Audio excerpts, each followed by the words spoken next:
Red alert. Cue the chaos. Theorycraft online shields up, snacks ready. Welcome aboard the Cottontail 86 stream. Live on Twitch. Simulcasting to Kick and YouTube. Catch the VODs later. But for now, stay for the ride.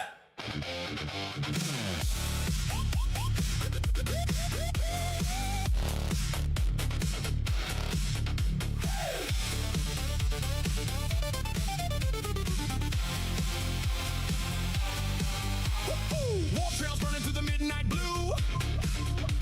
Fleet alarm screaming while the chat cuts through. One eye on the refinery, one eye on the raid. Laughing through the madness that the galaxy made. Marbles rolling wild while the emotes fly fast.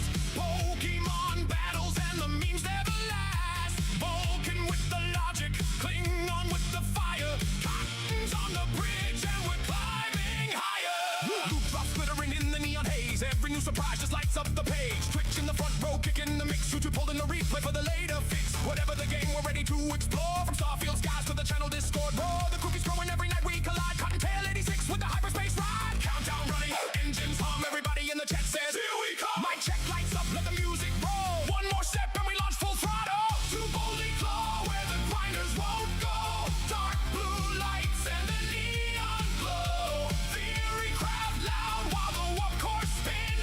Raise those shields. Let the chaos begin. Cottontail 86 taking over the night. Purple in the stars and the Zion lights. Laugh, rage, wheel spins. Community strong. Rage crew ready. Now crank this song. Hey, spin that wheel. Hey, make that deal. Hey, fleet up, punch in. Let's ride.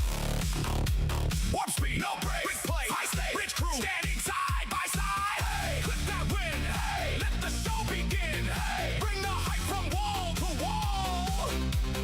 Twitch on live, kick on deck. YouTube's waiting for the call. Bundles to claim and a dozen tabs deep. Chat moving faster than a furring geek can cheat. Somebody yelling, hit the refinery. While Cotton's theory crafting perfect strategy. Tangy is screaming, alerts collide. Stream a bot barely keeping the systems alive. Somehow the chaos turns perfectly clean like a starship dancing. Who's on first? Yes. I mean the guy's name. Who? The guy playing first. Who? The guy playing first base. Who? The guy on first base. Who is on first? What are you asking me for? I don't know. Wait a minute. I'm asking you who's on first. That's his name. Well, go ahead and tell me. Who? The guy on first. That's it. Takes it just a little farther. So if you're arriving from the raid tonight or finding the stream in the search bar light, Twitch for the live, Kick for the thrill, YouTube for the voice. When the night grows still, keep your seatbelt tight and your volume high. We're flying through the static, through the pixel sky. One chip, one chat, one electric spark, lighting up the void from the intro mark. Deep breath in. Hold that flame. Hey. Chat tight fast. Say the name. Cocktail ADC front and center. Press start now. Welcome to the adventure. Venture. To boldly claw where the grinders won't go. Rabbit on the captain's chair, running the show. Community strong and the energy bright. Cottontail 86 going live tonight. Dark blue thunder and the purple skies. Science box reflected in everybody's eyes. From fleet command to marbles rolling along. Bridge crew ready. Now sing this song. Stay tuned for the chaos. Stay tuned for the lore. One more lap around the station before we explore. If you missed the beginning, don't worry, you'll see. The replay lives on YouTube. Howdy, Asian boy. And the lives on Twitch. And kick with me. Stream is live. Engage. Welcome to Hyperspace Arcade.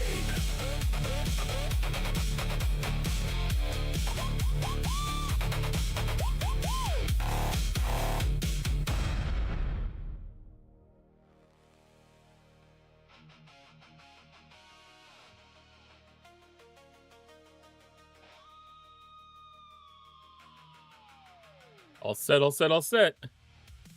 How's it going today? Happy Monday. Let's get that mission key knocked out of the way right off the bat.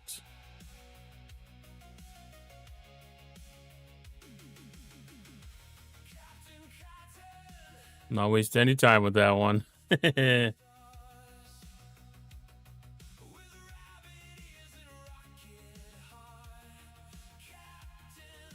Oh, let's make sure.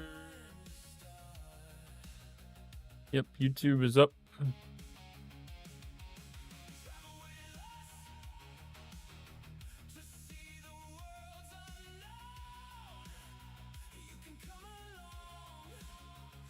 Did that not come through?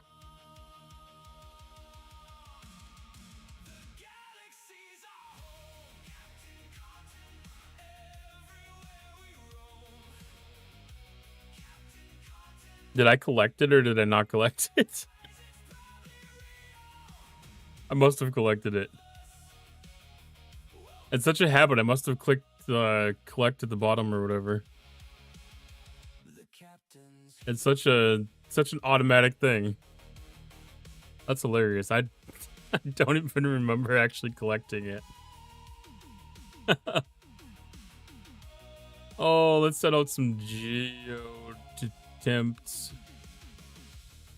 I think I was able to get the next refine covered already.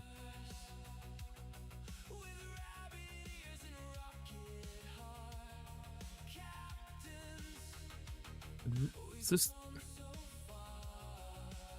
Oh, it's the maintenance downtime message.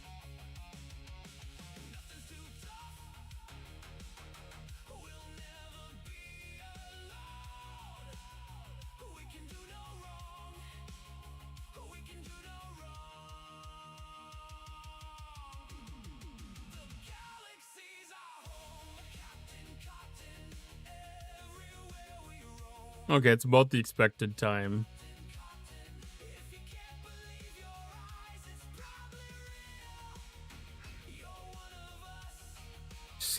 Keeping an eye out for any unexpected changes. Because, I don't know, I kind of expect some kind of change with the way that the timing is of the rollout of things.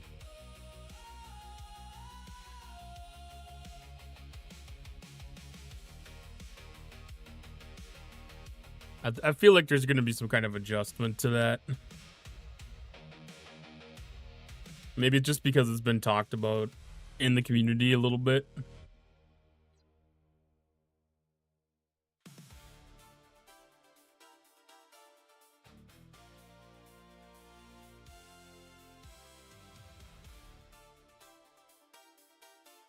All right, what do we got for events today?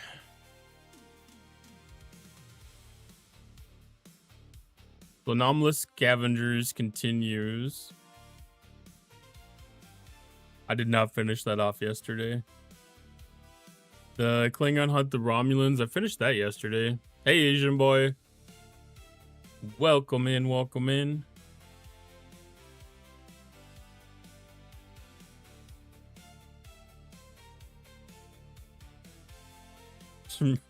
Gotta remember to always join the ones you want to join. No, I don't want to do the Klingons. I wish there was a lock. I wish there was a lock. Okay, this event's never fun. Or no. This is this is the one that's you get it completed with your one.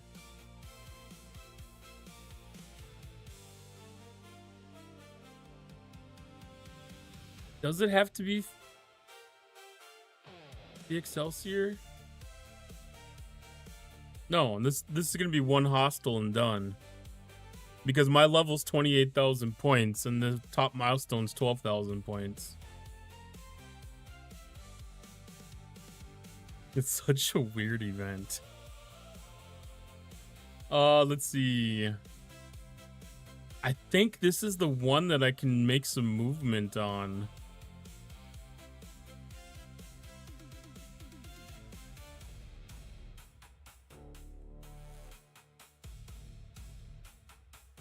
'Cause I think this week is the week that I'm gonna go into Interstellar Dominance again. And I think Cisco's ready.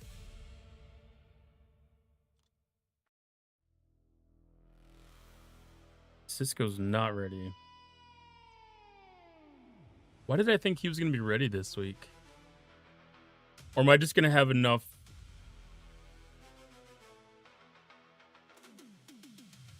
Am I gonna have enough tech? I did pick up some chaos tech. I got that Tanruda upgrade. I bet that's probably gonna be enough.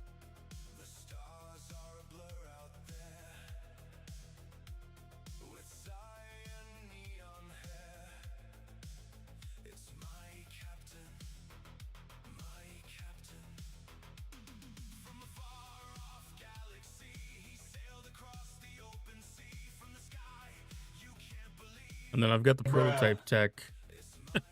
Howdy 50.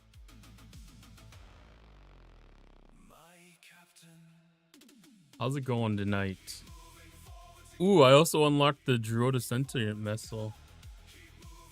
Too bad regular forbidden techs don't count. I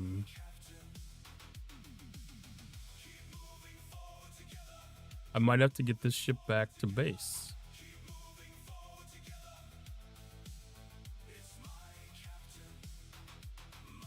Came out for a cigar. It's hot and humid.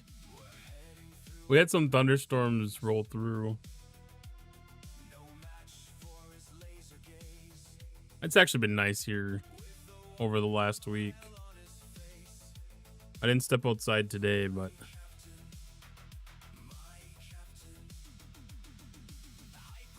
yeah, it's 75 here right now.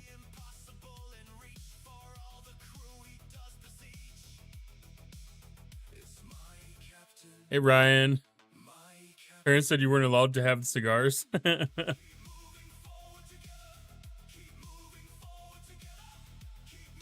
It's not bad ideas.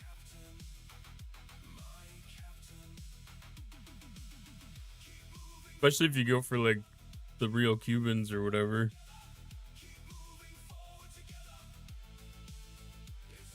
They said you can't have cigars to roll up for blunts.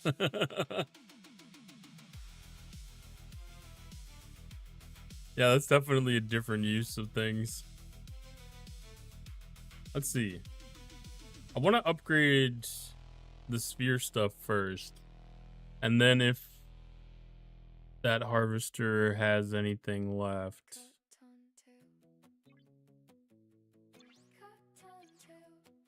Is this tier up or is that just the regular? Okay.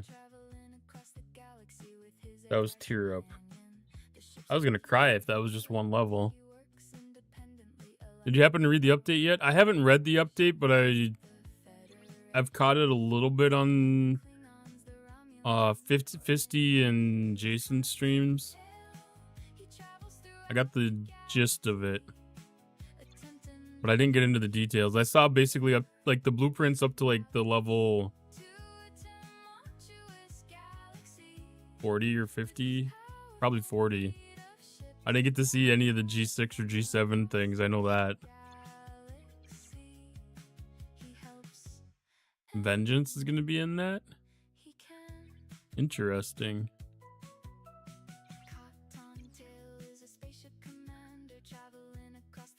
That's kind of surprising, actually. Alright, so next tier up, we add critical damage of Conqueror and Suppressors.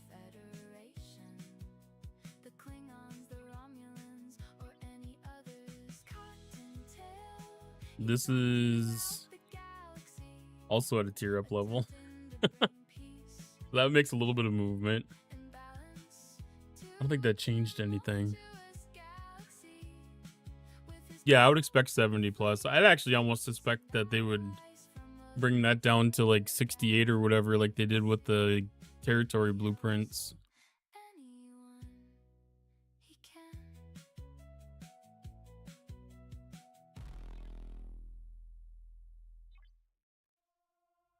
We're a long ways away from being able to do those.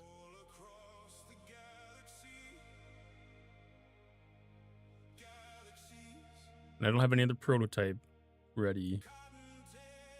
I'm getting close on a couple of the prototype techs.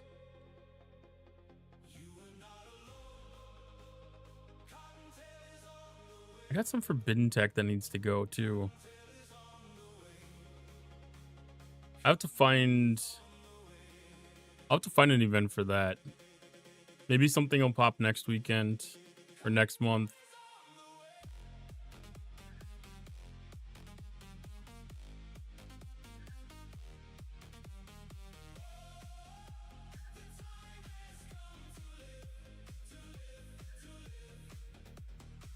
I didn't look at how many points the SMS needs. I want to have a target in mind.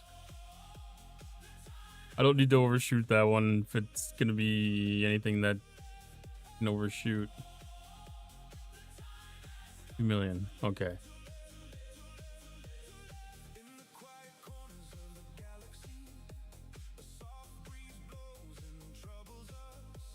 I just want to make sure because I don't want to get more points than I have to. Which I don't think this is actually going to add up to all that much. If it's only doing 13k, 50k at a time.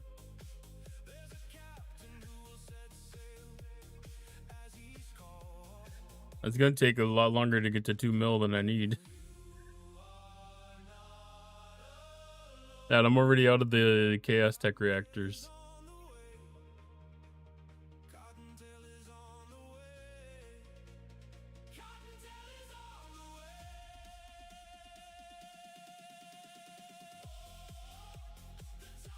I should have done the math on that one.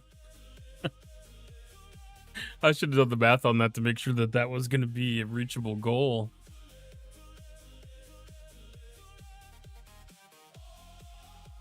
But we're still making good progress. We're getting primordial plasma and periphery intel. Like, those are all super important things. What else do we get? FKR Sigma faction credit. Then 1 Maverick credit. I never know what it means by Maverick credits.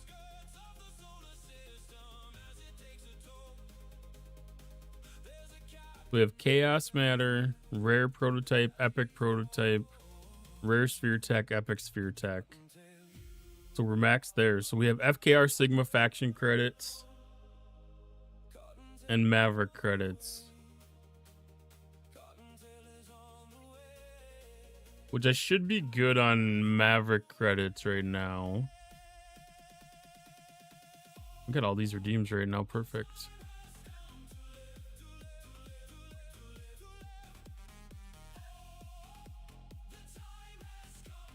And then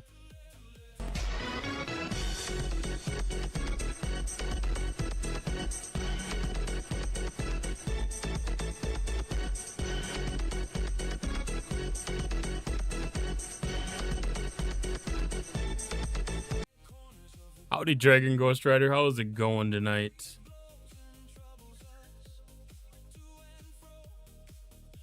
Collect all the techs and everything.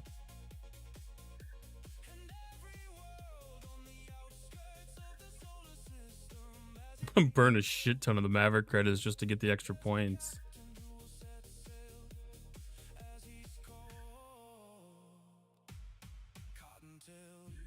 I don't know about Veil Shards. I should have gone through these manually to see if there was anything. Had fun in War Thunder. Yeah, unfortunately, I wanted to get over there and join in on that, but I had too much crap to take care of before stream. I didn't even get everything finished that I intended to.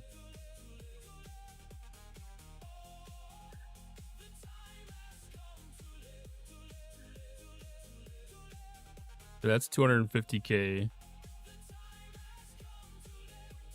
That's 250k. How's my day been? I had a pretty busy day for work. You know, Mondays are always kind of busy, just cleaning up things from over the weekend. And then, yeah, I mean, it's been good. Like nothing catastrophic happened anywhere. So like, I consider that a big win. I had a request to go visit a site on the other side of the city on Friday to help with a demo, and I hate doing that on Fridays. I just always hate doing that on Fridays because I live. Go fuck yourself, Guppy. ID Camel. Hello, Steve Lee. How are you doing? I mean, for some people, I guess the whole planning something, you know, planning ahead and then working out your steps to achieve that goal, and then achieving that goal, it's you know, it's something that a lot of people probably enjoy. Man, I don't. I see something, I want it, I buy it. It goes from so inspirational. Well, not anymore. Not anymore. I don't do that. It goes from so inspirational to full on whale. I'm like, oh, my heart is touched, and then it's like, oh wait, yeah, that's this clip.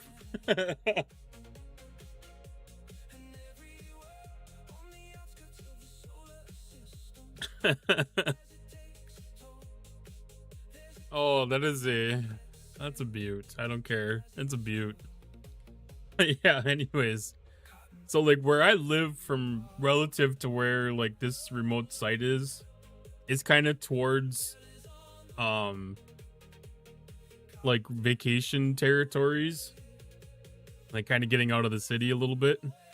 So like Friday afternoon, people are heading up towards cabin country, and that's the traffic I have to deal with when I come back from that site. At least for a portion of the journey. And this was early enough, I wasn't going to hit into that. But sometimes they go a little bit later, and it gets a little more likely to run into it. But they ended up canceling this afternoon. They're going to push it back to another time, which is quite fortunate.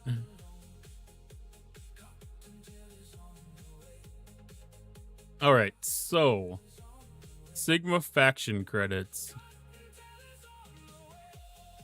Sigma faction credits round out that spend.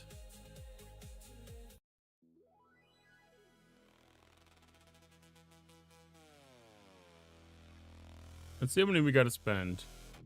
So we're at about 520k. I need to spend about 104,000. 103. That should be like 21 Aphelion blueprints, if I'm not mistaken.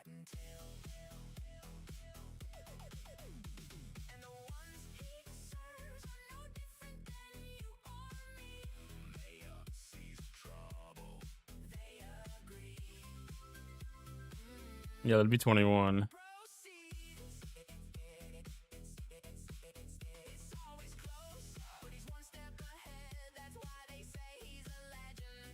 Phone ring. Okay, continue the stream now that you're back. Just making some points up on the event still.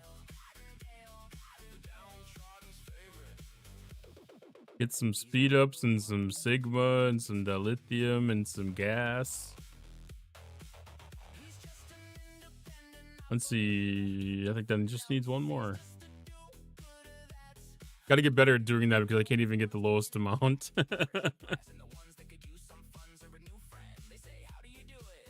Well, I mean, it's all a matter of just having the right opportunities. Because, like, I wouldn't typically spend the Sigma credits on like a ship not getting the full unlock with it, but I don't have any intention of building any Federation ships, At least not anytime soon. If I do, it may be Stargazer.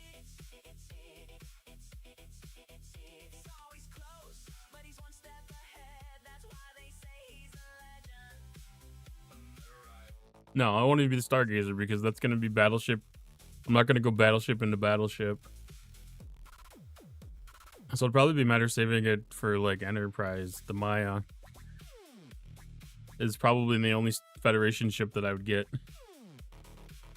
You think it looks amazing? I don't think it looks too bad either. Like, I think, you know, outside of the Enterprises, this is the probably one of the better looking Federation ships.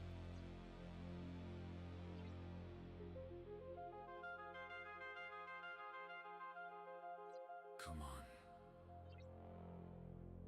Who the hell are you? Me? I'm the guy who does his job. You must be the other guy. The Cottontail. I don't know. It looks neat and beefy. Like, this is one of the better like battleships that they've had. Like, this actually feels like this would be a combat machine.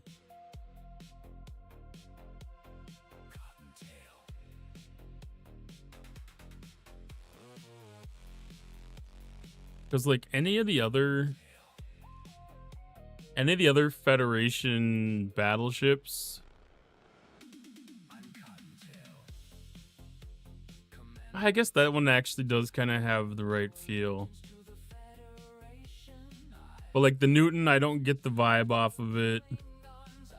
The Intrepid's the same thing. What did I skip? I feel like I skipped something. Oh, the Titan. Yeah, the Titan doesn't feel quite it. Like, that ship just feels out of place. It's hysterical. The Enterprise is Ops 80. I mean, it's the top end ship at every grade level. Our mission to bring peace, order, and balance to a galaxy full of chaos. And what are we waiting for? Let's get to work.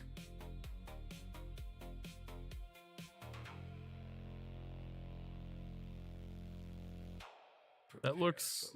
Yo, we see that the side profile that has such a Voyager look to it. Chad! Let's go! Welcome to the burrow. Welcome to the show. Hey, Cottontail's live. Let the good vibes flow. Rated train crazy. Watch the numbers grow. Drop your emotes. Let the whole chat know. Welcome Raiders. Welcome Raiders. Welcome in, Raiders. If you have not been here before, I'm Cottontail. I am another Star Trek Fleet Command streamer, part of the Morty Next HD Gen. asked me, Cottontail 86, Lost Oh boy. in 73, or Warzone 21375? Who would you go see, Lola? Lost in 73. Feels That like is a the good one who'd one. actually make the room interesting instead of just yelling into it.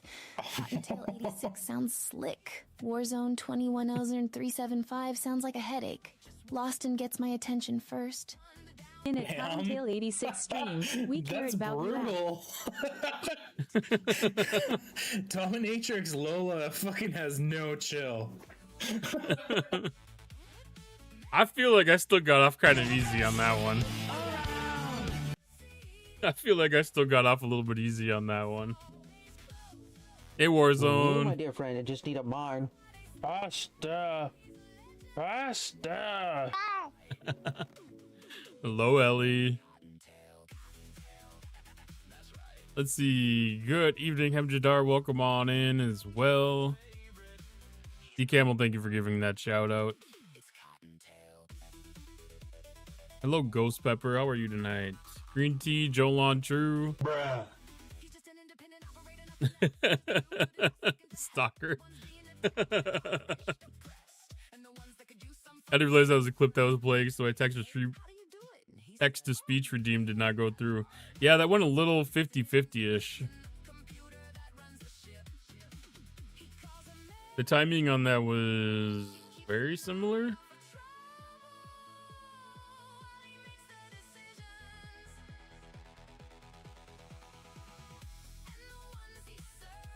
We'll replay it.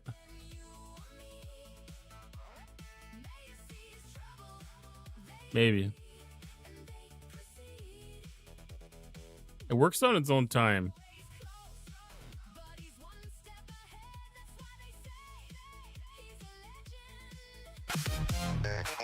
Maybe.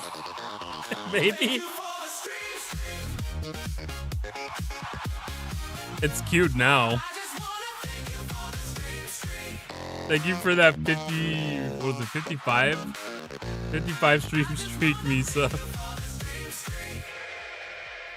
Yeah, it's in queue now apparently.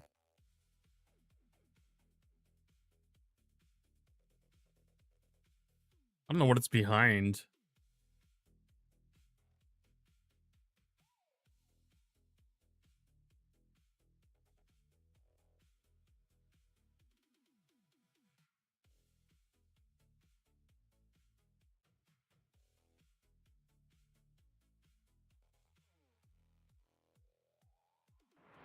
Party mode has been unlocked.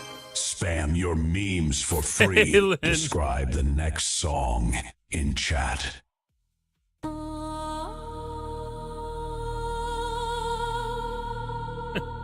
Phelan, thank you for the 5 gifted. Bridge to Fleet Command. Amjadar, thank you for the Cottontail is calmly managing progression. thank you for the bruh. Hostiles. Ascension training.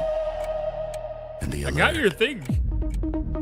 arrives in I got your message though, Baconfish. Thank you so much. on no reliable defense. Captain, a brand new song is on its way.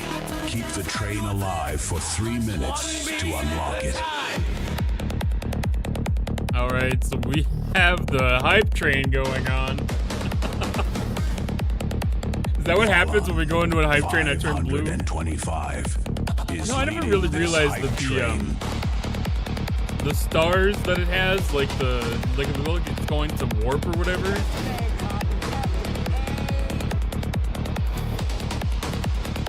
What was this song? One scan. Captain Cottontail has a plan. One beam. These beans. One beam. No one launches the whole fleet at once. We wait. Oh, we've got beans to do now. We have 2 beans to do now.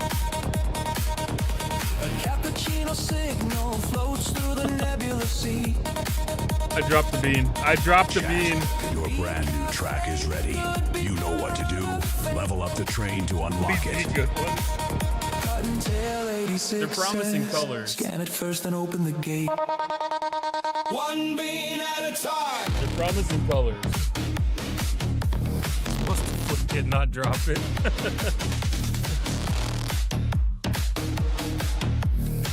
You're not wrong. You're definitely not wrong. Bridge goes quiet. You're not supposed to mishandle the bean. Please deny. Chat type 1 if the captain should proceed. Fail on 5 opens danger. What do we got? Powers the fleet. This is peach or barf. Oh, it's not gonna show right. This one's either peach or barf.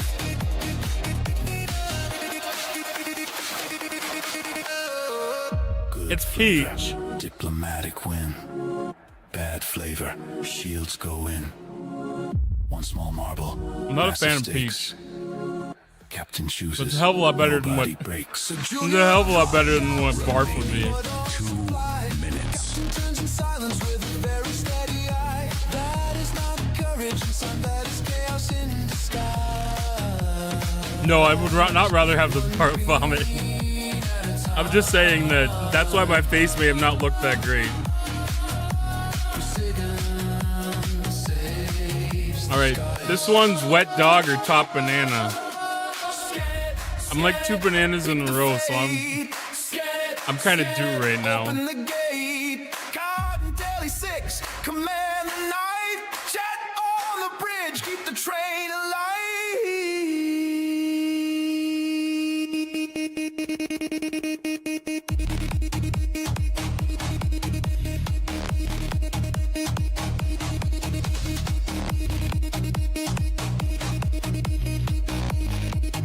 It's not banana. Time. It's not banana. 1 minute. It doesn't taste like wet dog either, though. I wouldn't think. Subs to level up. No tech. No Ted arrives at the exact moment another bean is added. Yeah, wet Suspicious banana. Excellent timing. I don't know. The next anomaly. No, I don't know what wet dog would taste like, but Board is ready, one marble at the gate. 30 seconds. Time it is wasn't running out. the worst one. I swear I've had it before. Relax, it's great. But the sensors keep That's fine, bacon fish. Your presence is very, very, very, very appreciated. There is only 12 seconds left. Unfriendly mystery seed. Oh, that one's got my mouth watering. Who would be the person to eat a wet dog? Okay. I don't think you specifically have to eat the wet dog. I think you'd only have to taste it to know what it tastes like. Has successfully Like, lick reached it. its destination. Thank you. Thank you so much for that level 2 hype train. I appreciate that so much. Like, I think you'd be able to get a good enough idea of what a wet dog tastes like just by licking a wet dog.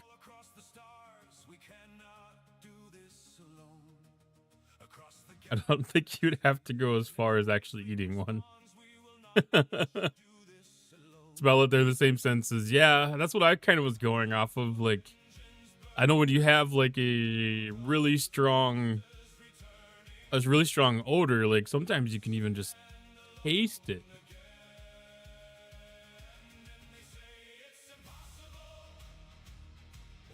I'm still a little bit. It still didn't work out the way that I wanted to for the subs. I think that should have said like 5 out of 2 instead of 1 out of 2. Or 2 out of 2. I don't know if that did.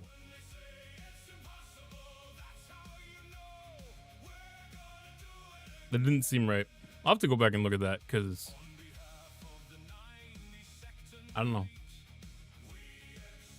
Did have a bit of a cry today. I was cleaning our vacuum cleaner that has been sitting for quite a while. It smells like my dog that passed earlier this year. I miss her. I'm sorry to hear that, bacon fish, but hopefully there were some good memories that came up again.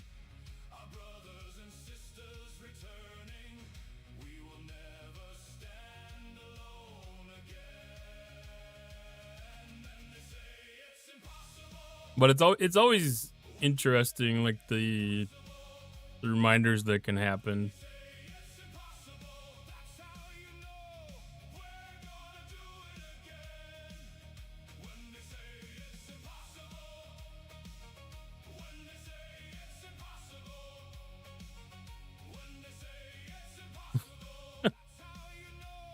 Wait, I missed something there. I used to tell people all the time, I don't know what burnt ass hair tastes like, but I've smelled it, so I know it would taste nasty. Okay. I was like, holy crap, I missed something out of that story. Ex-husband was the hairiest person I know. Like, he took his shirt off and it was still wearing a sweater. Anyways, he'd light his hearts on fire. That's such a classic thing. I've only, let's see. I think I've witnessed it once. Loaded your trailer? Well, glad you're able to get the, get through the heat and everything again. I hope you're taking it easy, getting enough water. Yeah, definitely burnt ass hair. I know, like, there's it just like doesn't matter how many layers of clothes that you have or something, like it still gets through. Huh.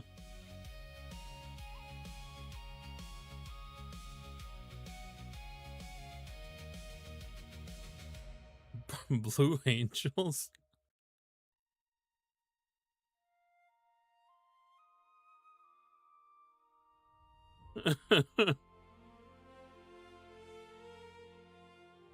Yeah, that was That wet dog is still in my mouth.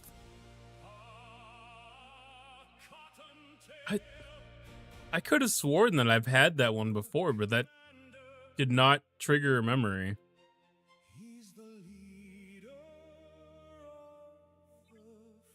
Because usually I can remember most of the flavors.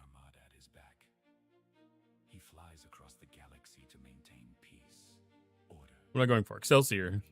We need to go do V'gers.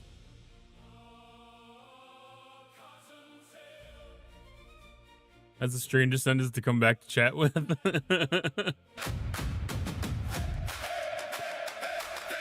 There can be some dandies, that's for damn sure.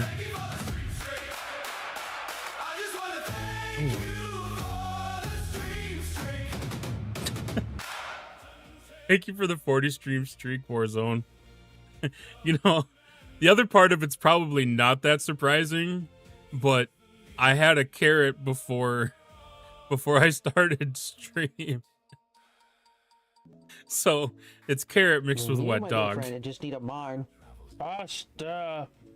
Pasta. Thank you, Brogwell, for shouting out Warzone. Excelsior can now skill 61s. 61's good because a lot of those events, they're tiered up like 61 to 70. Like, that's like a really key level to hit. This one I don't think was structured that way, but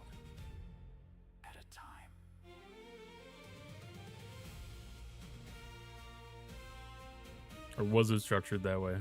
Here's a thought for E11, E11. I guess that's hitting up a level. A carrot? Oh, that crunchy orange missile of snack domination.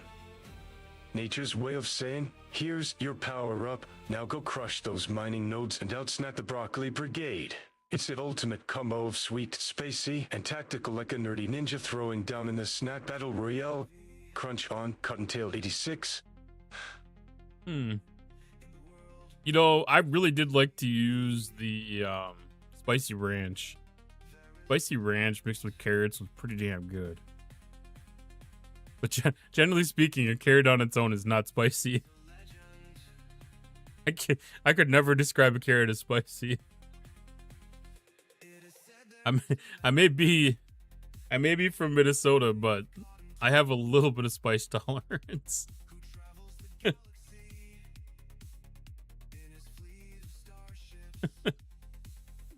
It's a classic joke that people around here think that ketchup is spicy.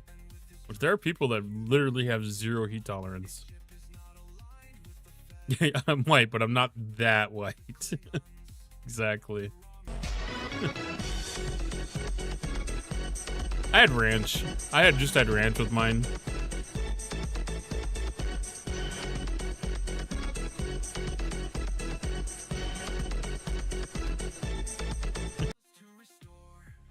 That's kind of funny. I had a half a bowl of ice cream, and then I was like, I'm still a little bit hungry, and I'm like, I had ice cream. I should have a carrot.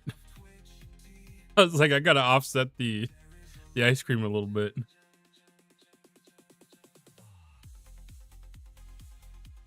What do we have for V'ger today? Your rocks. It is an odd choice. It was definitely an odd choice. It was chocolate and peanut butter ice cream. I feel like that makes it a little bit better.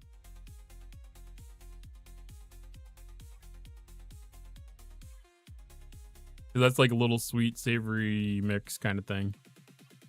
Well, I didn't have them together. Like, I had ice cream, and then I went and had a shower, and then I came back downstairs, and I was like, I should have a little snack before stream. And it ended up being a carrot, because it was quick and easy. I'm pregnant. I might look it sometimes.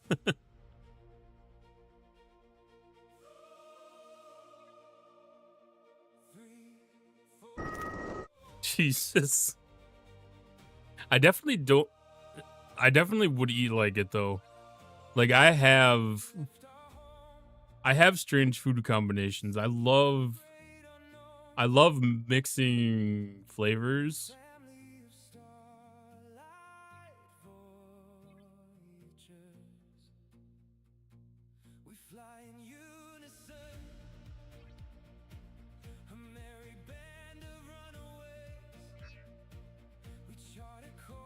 Up to 66s.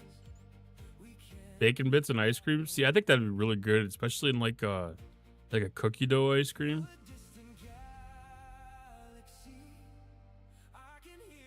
Like, I could see that being a real good thing. Jeez.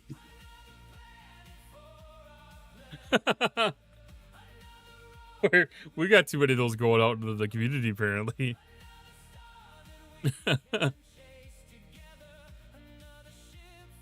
Yeah, I mean, if I would have ate it together, that would have definitely been really weird. Yeah, bacon does kind of go good on pretty much everything. I mean, like, chocolate-covered bacon is a weird thing. Why? I don't know what to think about that. The green... You know, if I had a filter on my screen, that could have made some really interesting things. I wonder what that could have messed up. Like a camera overlay or something like that? Like, that could have caused it to be like a black spot. Bacon and vanilla ice cream. I have a feeling, like, because we've got the Minnesota State Fair coming up in, like, I think that's weekend after this upcoming one. Like, there's almost certainly a food stand that has some combination of ice cream and bacon. Because, like, there's any combination that you can think of to put bacon with something is there.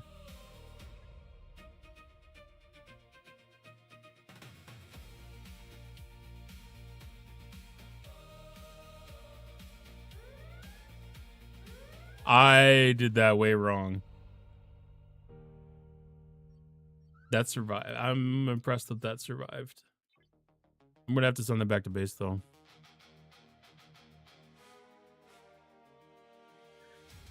Just realized I sent my cube out to hostile hunt with half an outpost crew on. Depending on what your outpost crew on, that might be okay. F&A, Cotton, F&A. I DOSed. I mean, that's no worse than me just hitting the wrong hostile with or the wrong ship, using the wrong ship to attack a hostile. Because now I wasted half of my hull on my Excelsior for zero reason. So that completed my event then, right?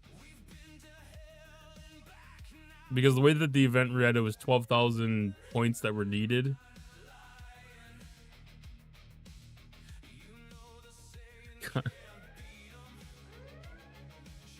I wouldn't mind them making that a little harder. Like, I like easy things, but I almost feel guilty like they have that set up incorrect.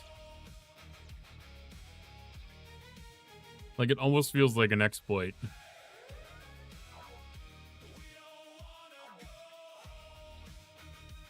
Bale GG and Ash Tyler. It's not horrible.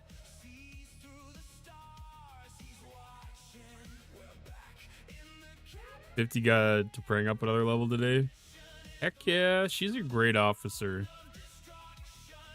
Because I mean, it's a universal. Like, it's a little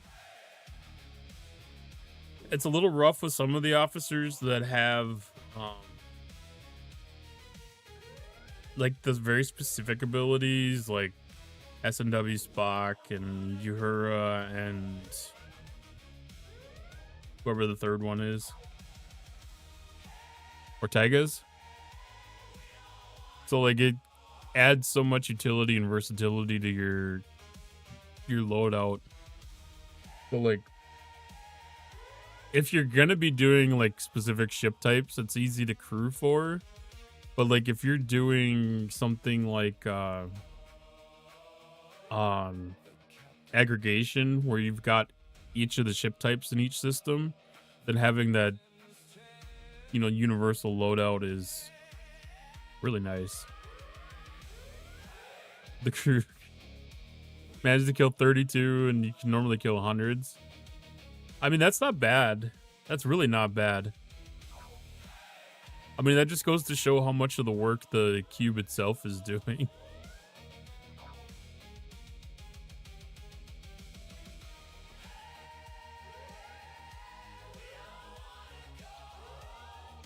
Green tea, let's go. Thanks for coming in. 10 Hello, times in a Ruby. row.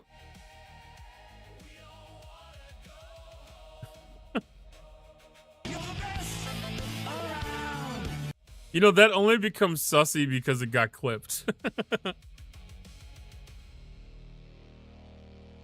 Rel is the strongest, but Cube is the powerhouse. That just boggles my mind. Like, that chip took so long for me to get maxed up. Like, it never had an opportunity to like attain any level of greatness. Like, I feel like I almost missed out in a way.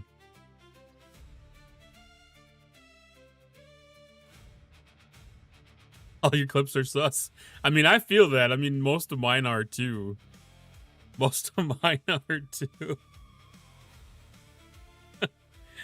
Oh, but isn't that the way it's supposed to be?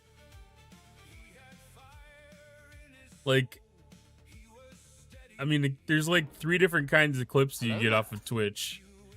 Hi, Sid. Welcome on in. There's like 3 kinds of clips you get off of Twitch. There's either going to be like some random wholesome one. It's going to be a streamer crying, which is probably a part of the wholesome thing. I guess there's going to be 4. There's going to be some kind of a streamer raging or a streamer being sus. Cooking buddies? What kind of cooking?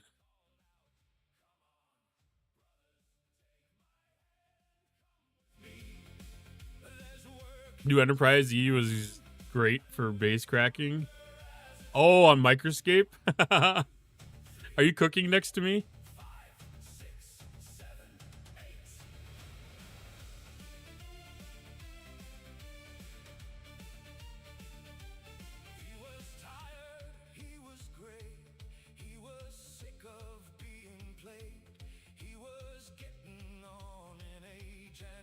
It just disappeared. I was just gonna click on the name and all of a sudden it's like, oh, gone. Must have been the exact time that you were trying to, you gotta go unload bags. Still trying not to die to chickens. Takes a little bit of practice. It takes a little bit of practice. Yeah, that was just good timing on that. I was actually looking at the bazaar today and I was just kind of checking out what kind of tools were available, and I saw some scarab satchels, and I grabbed a couple of them off of the bazaar. Be able to get a little bit of extra.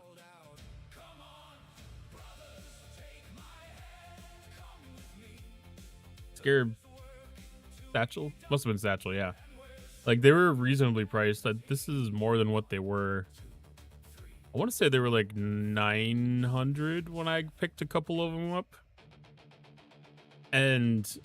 But then I realized I was cooking, so it didn't really pay to have that because I'm using the bronze ladle as my tool. Yeah, there's Sin Sid. That's awesome. I always like to see neighbors like that. Finally got another Odo shard, 91 out of 120. Hi, Tacos. How you doing tonight?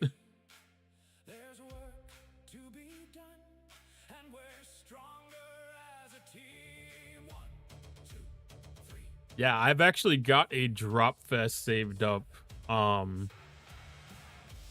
was looking at that. I'm probably going to pick a Saturday to let that kick that off, do like a full 5-hour stream of things, do some Microscape, run some dungeons is what I'm hoping to do, and then do some marbles or something.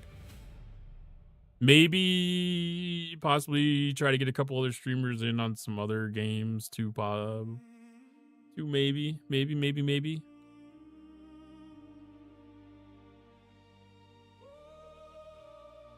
Actually, I'm gonna leave that there. I'm gonna recall the vengeance, and then I'm going to send that off to the Veil. Then I will do my enhance. Give that enhance while it's out there. See if I can knock out a couple extra hostiles in one trip. Make a little bit of a bigger impact against the faction hunt. So I'm not a fan. I don't typically do faction hunt. I was actually a little sad when they updated it. Because, like, when it only had, like, when did they update this to? Was it from G5 to G7? Or was it just from G6 to G7?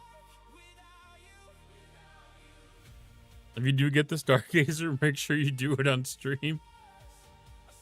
Oh, 50, that's going to be a long ways away.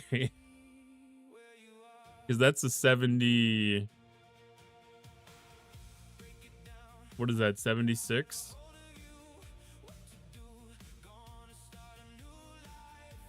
I think that's a 76 ship. That's the rare.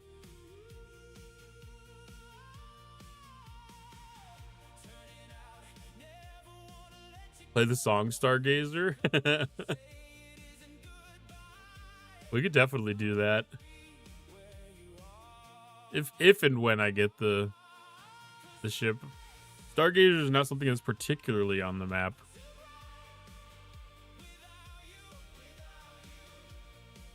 You haven't played Fleet Command in forever? It's they're making a big overhaul right now. We don't know exactly how things are gonna look, but in like the next month, in about a month, things are supposed to be looking different. I don't know if that's gonna make things like great and amazing, or if it's just gonna be new.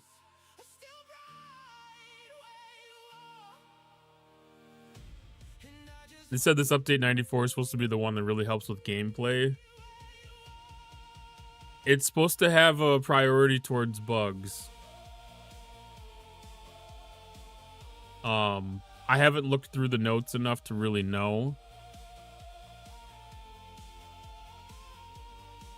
Like exactly if they've even hinted at it enough. Giving or fixing bugs. Because they didn't specify, I don't believe. It was just supposed to be focused on bugs, right? That's all they told us. So if they deliver either way, they're going to be delivering their promise. You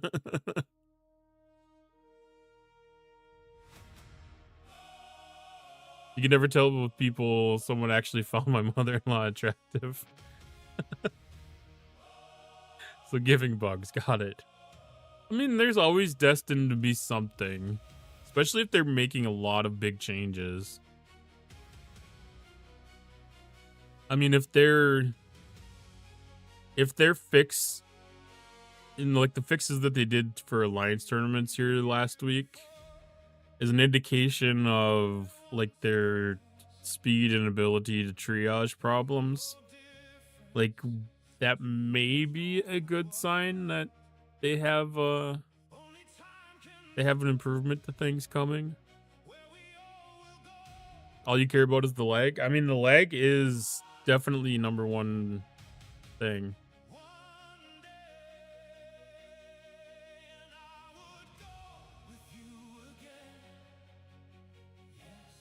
Played it for a while when it first came out. My guild had 4 to 7 systems in the guild PvP area. Eventually gave up trying to hold them. I did play... I've played for 7 years now. So I definitely played from before then. Like when I started, we didn't even have Armadas in the game yet. But yeah, this hasn't changed a hell of a lot. I would say that most servers, they did an overhaul to this section of the game last month. And so like there's been more battling here for a lot of servers. And that's caused, you know, like some, I don't know, some of it's like reinvigorating for some people. Some of it's probably a little bit tiring for others. Our server kind of handles things diplomatically for the most part. There wasn't really too much, you know, like everybody kind of established their own positions and stuff. Some of it was diplomatic, some of it was by force, but nothing's really happened heavily since then.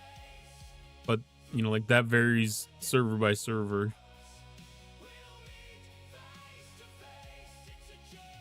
But it's still kind of the same thing. They just added hostels into these systems. So now as part of this new portion of the loop, they're carrying a new version of the Isogen, so you can attack these hostels or mine. A little bit of option.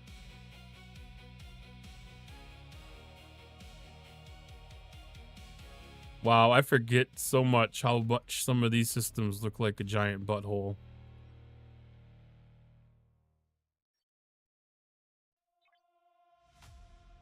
Need miners that cloak while mining? I mean, it's not that hard to see that a ship is mining. Yeah, they wink at you.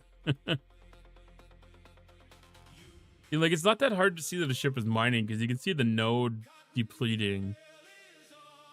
So, like, there's going to be an indication that there's a miner there.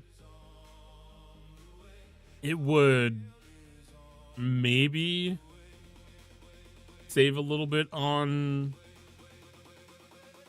some attacks or something, especially if it gave you some kind of a buff. You know, kind of like that we had the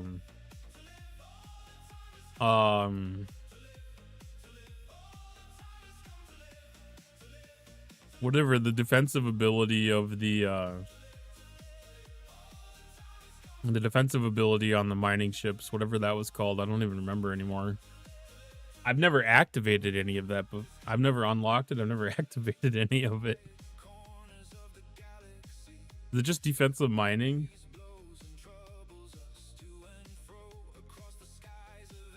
Auto defense. Yeah, the two things on this game that I never got interested in doing is auto defense and field repairs.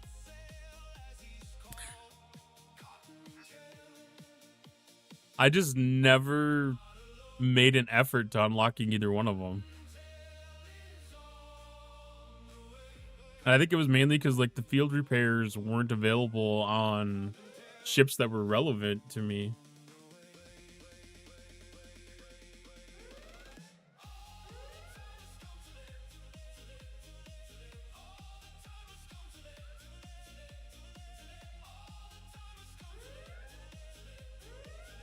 That's section 31 or Exporg. I think that was Exporg.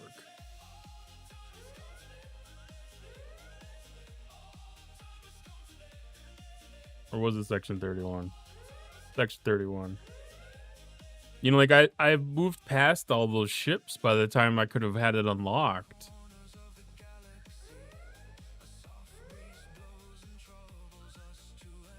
Because it was another thing, they didn't really upkeep it.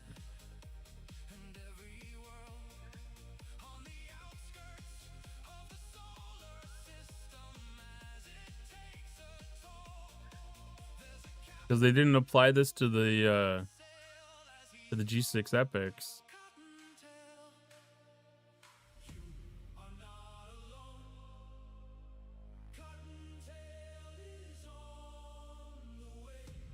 So yeah, it was never anything that I actually had an opportunity to really find any utility in. I realized by the time that I was going to get it unlocked, I was going to be moving past the ship. It's a long road to unlock those things. And I've thought about going back and doing it like now. But like I've found more utility in unlocking all the favors. Because it's still going to take me 60 days to unlock this. Doesn't matter how many of the credits I have right now, it's 60 days. I don't know. I wasn't patient enough to even try it.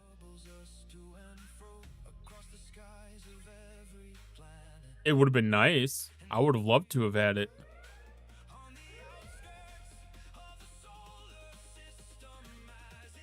I mean, that's kind of the reason that I have Cisco sitting there. Be able to do those field repairs. Blowing during the Velox field repairs.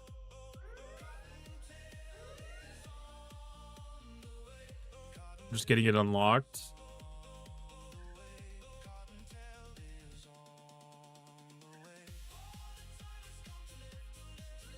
If I would have been at the right level, it would have worked out well for me.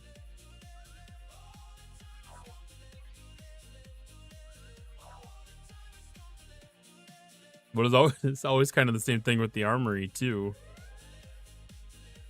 Like there's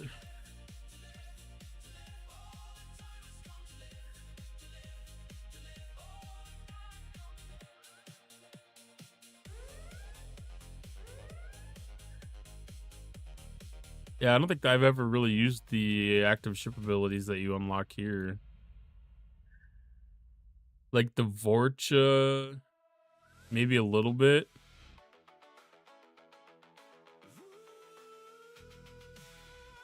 Like there would have been some... The Crenshaw one I've used.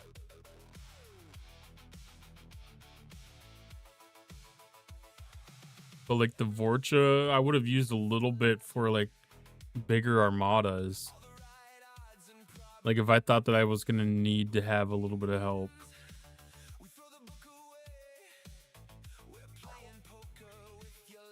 But I mean, even that was before Lorca's Fist. Lorca's Fist kind of replaced that.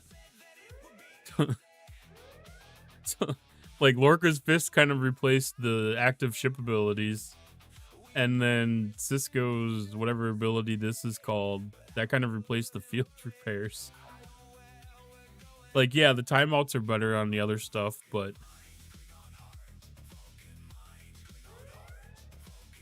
What is cons? I don't even remember what cons is. That's increasing mitigation? Like, I don't even know if I've ever used that one.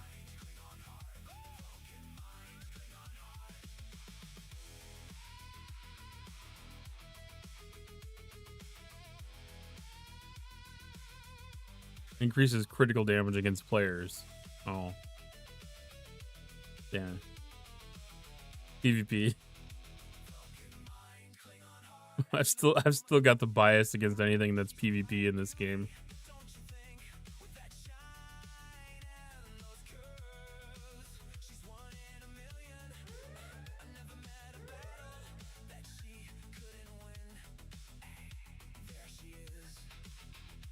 Which, like, I'm gaining interest in it a little bit again, because I'm getting an opportunity to kind of catch up in some of the areas.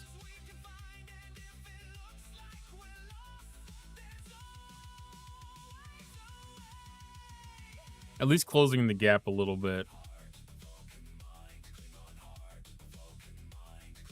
Because it was always so hard to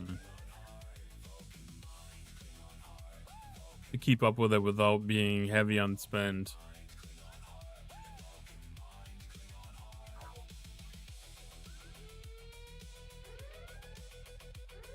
I went to this system thinking that I'd be able to have a little bit clearer opportunity to hitting these Romulans, but this hasn't been much better than the system where somebody else was hitting. At least in that other one, people were hitting some of the other factions too. I didn't realize these things actually still ran out in the 73 space, unless it's just specific systems that have a worse respawn rate.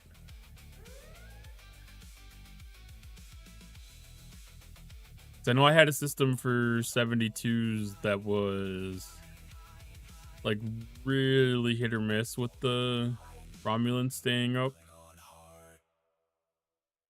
And like the other 73 system that I normally go to, I don't feel like I can run it out of hostels. Unless I'm just increasing. Unless I'm increasing the number that I can hit.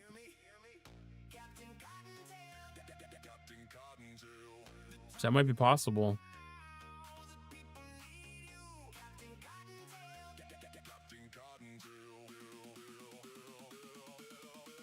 Oh, that's right. I forgot that I upgraded my ship yesterday. Well, it's Saturday. So I would have used it yesterday. So I'll have to run the text a little bit. I don't know. I had an alliance member quit, so I'm trying to drain the base so much to drain before the Sigma is free to grab with no dragon cock.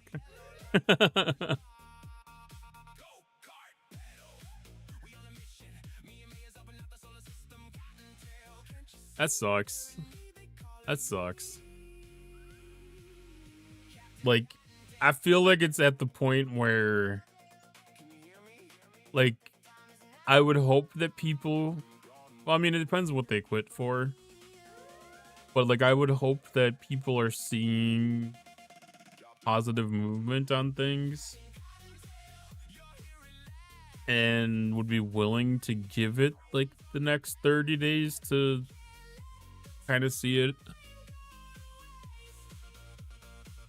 Velox is tier 9. To be honest, I was disappointed. You should be.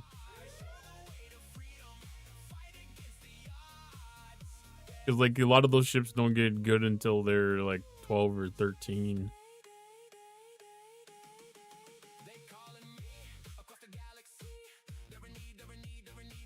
Like, I'm not saying this is good. Because I did 22. Or did I do 25?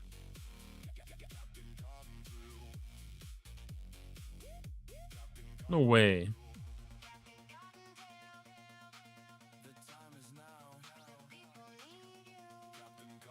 Did I really do 25 on one hull?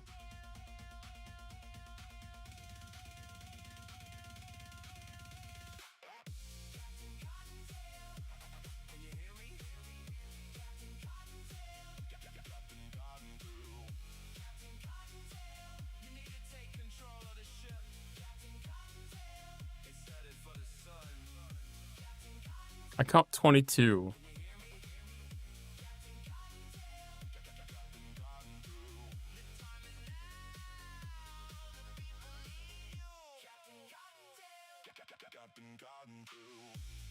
Did I have a couple yesterday? I don't remember hitting any last night. It should have been before, more than, when is reset, in 3 hours? So it should have been more than 21 hours ago that I hit a G7. Yeah. How did I get extra credit?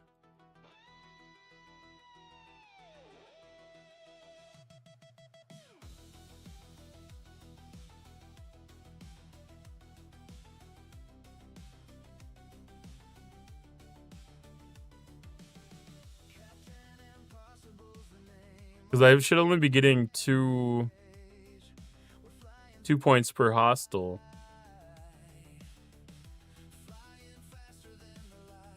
Oh no, I'm miscounting. I'm looking at the wrong thing entirely. Okay. I was like, holy crap, what the hell's going on? 44. I saw this 50 out of 50 and I thought that was the hostile one, and I'm like, what the hell? Fresh exploits. Go to this one. Like, I thought I was cheating here for a second. How much progress did that make in Faction Hunt?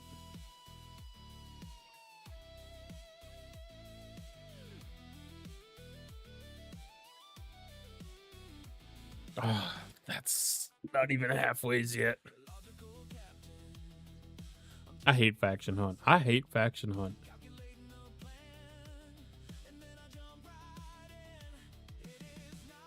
I've hated it for so long, too. Like, probably 4 years now.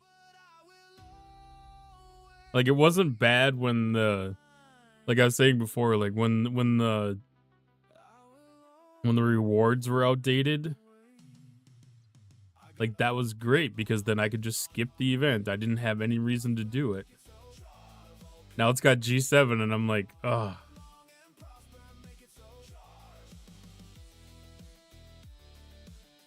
Was a fan at Ops 35 and below. Yeah, like back then it was good progression in factions. I mean, the points are probably okay. Like 19 billion points is okay.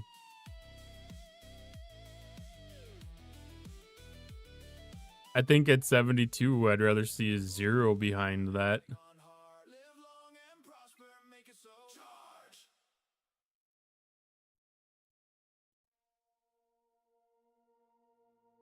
Because, you know, like that's, you know, like a 1% or a fraction of 1% of progress towards my next goal. You know, like it's not impactful. If they put a 0 behind that, it would be at least somewhat impactful.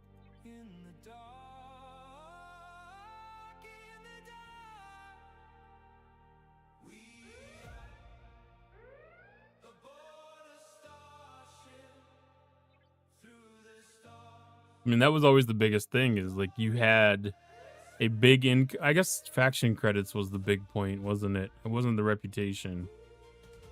It was the faction credits. This is doing Sigma. I mean, that's still like the Aphelion blueprint that I was getting tonight was 5,000 faction credits. Like getting 1,200 is a quarter of one ship blueprint. Like, I don't know. To me, that doesn't feel like it's worth putting a lot of effort in.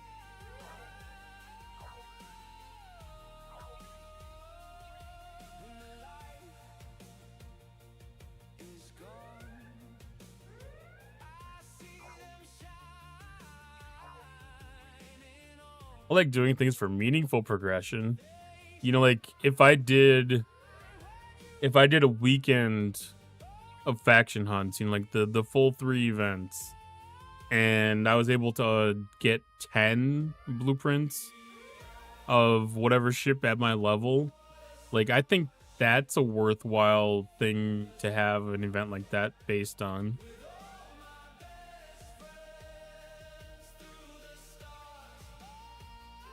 The new update said the battle pass gives you a full unlock of an epic officer. I'm guessing that's going to be the elite battle pass. And I wouldn't be surprised if that's going to be the $100 purchase too. Like, I feel like there's a couple caveats to that statement.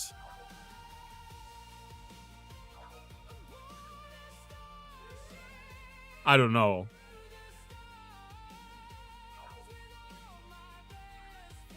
But I mean, that's kind of like what my assumption would lead me to believe. I haven't read the notes in detail though either. I know that there was a full rare in the free track. That much I do know. Which they haven't done that in such a long time. That is a great thing.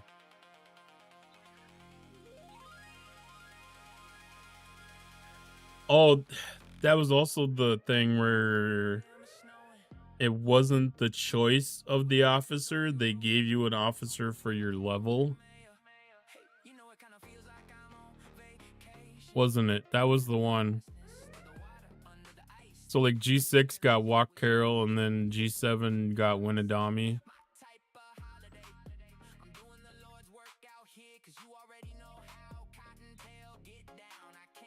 Hey Tepish. Oh, I need to work on this for you. I need to work on this for you. Did I do this? Did I get started on this? Please tell me I got started on this process.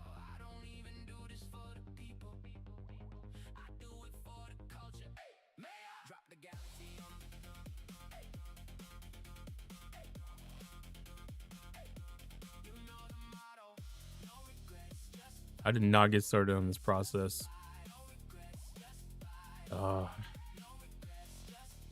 I'm gonna give you a chicken banana alert. I am gonna give you a chicken banana alert.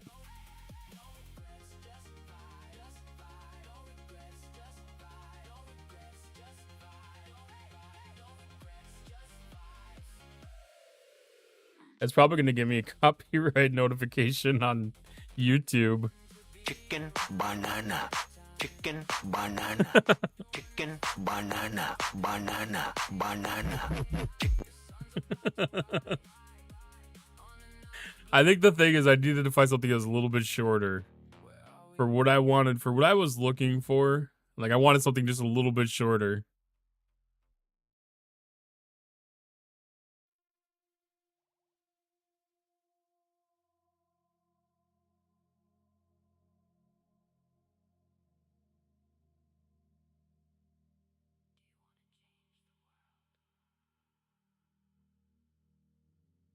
We got this done, right? Yes. Ba, ba, ba. I should have paid attention to that collection.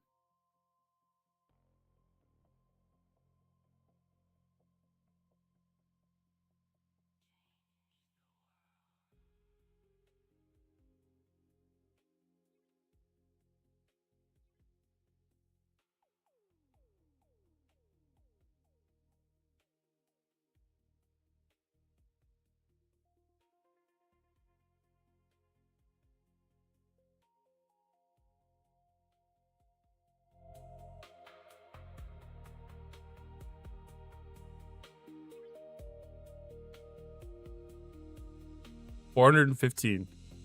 So just on my daily. Just on my daily. And this is at the whatever the 500 bill lock is. There's 415 Sigma credits. And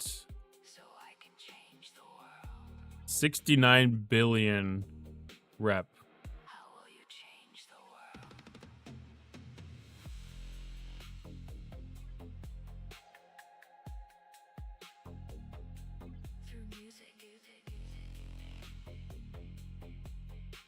Like, that's 2/3 of what the faction hunt pays out. Like, this isn't... It's not a lucrative event. I get most of that just doing my dailies. And then they want me to put extra effort against it. Like, it doesn't feel worth it. It's one of those things. If you get time... fine. Time is easy. Time is fine. But like if you don't have the time to put the extra effort in for something like that, then like it feels like that is a low priority to do. All right, we have an opportunity to flip 2 geodes. So we're going to put a poll up, or prediction up, I should say. And we're going to see if anybody thinks that I have any luck today. We're going to see if anybody thinks I have any luck today.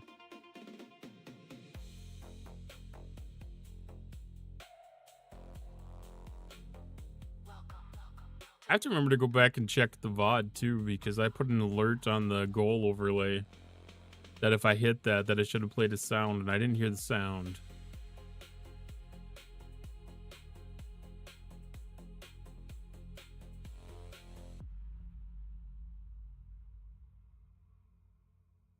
'Cause I think I have that configured correctly. That's assuming that it's stuck. It did stick.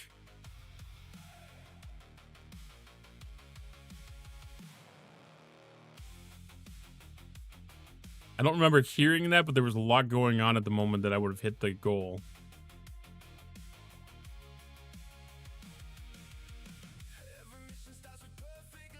Okay, so Excelsior is done. We can recall that. And then we got just a little bit left on the prediction. Get your guesses in, bet your channel points if you want to get in on it. Right now, the bet is even.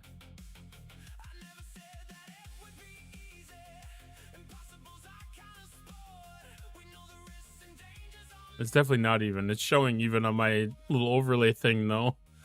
I was like, it doesn't look right because it says 10% to 10%. Like, that doesn't even make sense.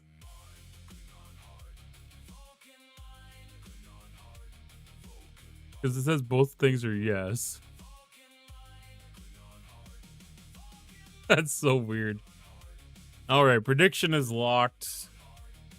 Let's see what we got going on.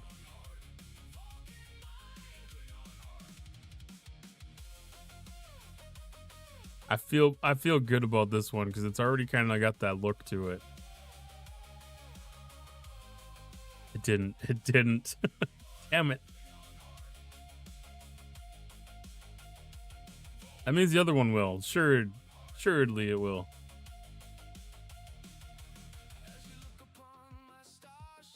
Okay, this one doesn't have the look. That one flipped. That one flipped. That's a big one, too. That's one of the ones that really matters.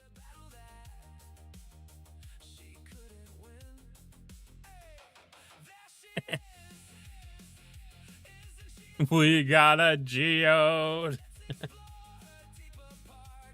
That's a good payday. That's a real good payday. Tin Man, no turtle for you.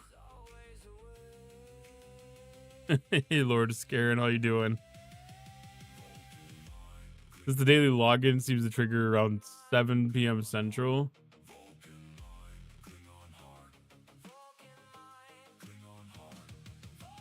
I don't think it actually does require... I don't think it actually does require a reset. The daily login thing, I think that's set up on your time. I got lucky. It was due. It's been a little while. I mean, it is definitely a matter of luck because I mean it's 1 out of 5 odds, and I hit it 1 out of 2 times. Like that should have only had like a 40% chance of nailing one of them.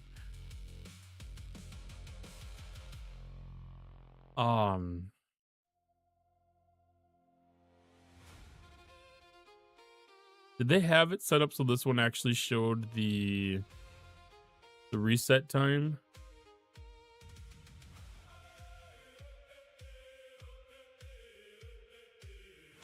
Because like mine shows 2 days and 14 hours.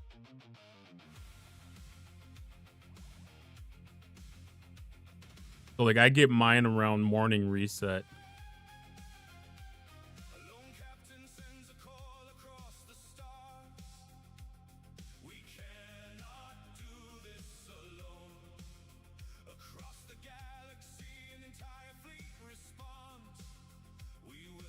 I think this was based on your individual login time.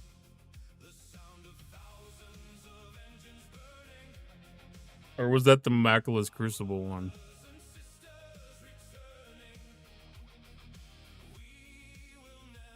Lost about 10k carrots betting. It's one of those things. Like, you could definitely take advantage of them.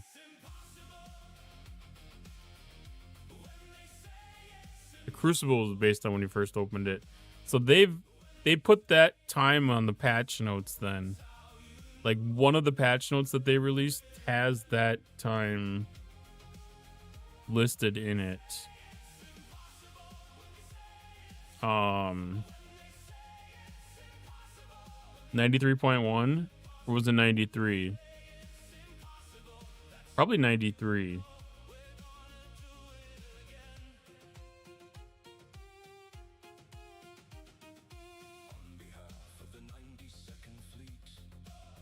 Daily login calendar update. Oh, let's see. Daily calendar is moved to the events tab, keeping the home screen clear while making rewards easy to find. I thought they had the actual time listed in one of these updates.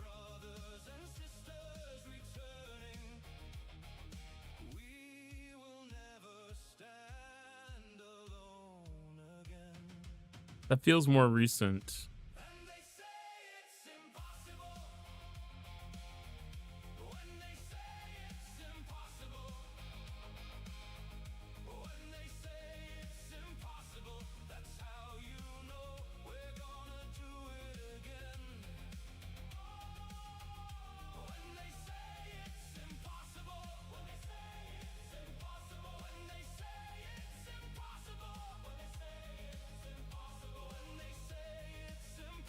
We've been logged in the last 4 hours. I bet if you reset your client right now, you'll get it. I'll reset it right now.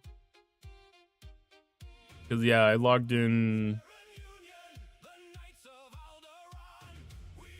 probably like 12 hours ago.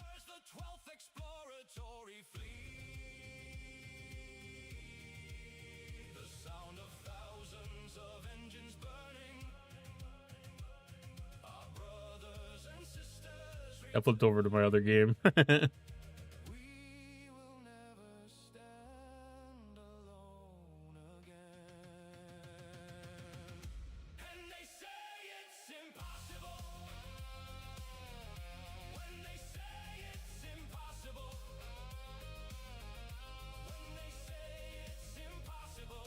All right, so I get a wonderful pack advertisement. That's probably the daily login. Yeah, I was thinking that it was happening later.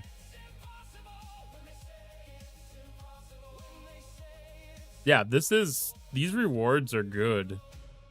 Like this is more rewarding than most of the events that I work towards. Like this has 99 ore and 285k sigma. Wow. 500,000 sigma. Steel. You know, like this faction hunt that I'm doing. What do I have? 56. Well, it's about the same thing. It's about 2/3 of what this pays.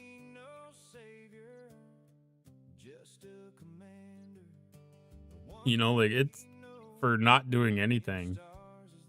Like that's good.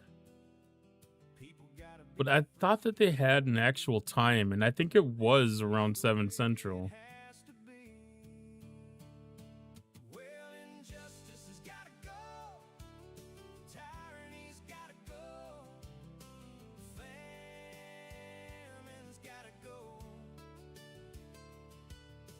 That was longer ago than 93, wasn't it? That was sometime in 92.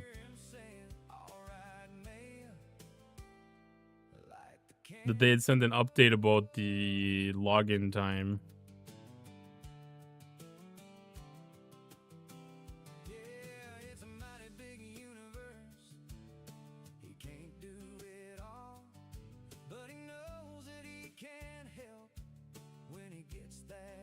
I don't know. I might have to ask ChatGPT to look it up for me.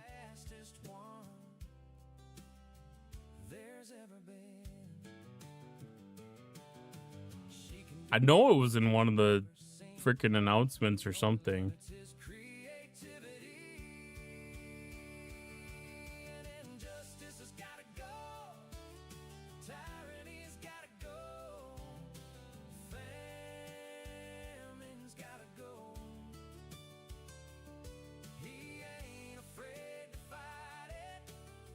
Delays for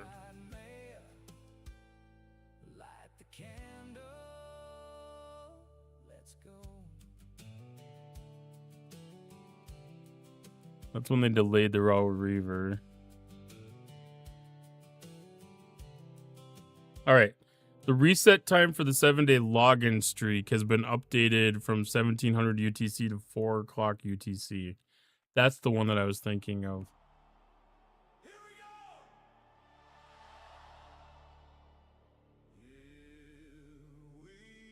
That's the one that I was thinking of. They had called out the time for that one.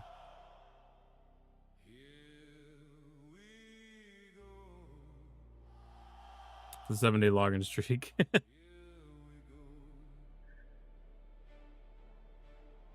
Yeah, like if it would...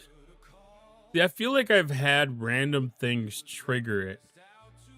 And it might be like when daily, or like when the events reset at the end of the night, like at midnight Eastern. Like that could be when I see that trigger.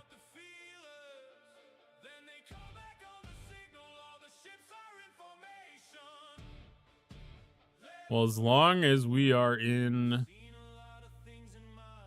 looking up notes.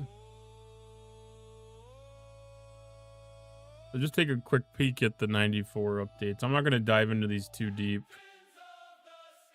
We've all had a lot of opportunity to either read these or hear these. So I'm just going to buzz through it a little bit, because I just want to catch a couple of the details. There's a really nice video that Ultra Vatican put together. I encourage everyone to watch that. It's pretty cool. He did a really good job with it. Check that out on your own time if you haven't seen it yet.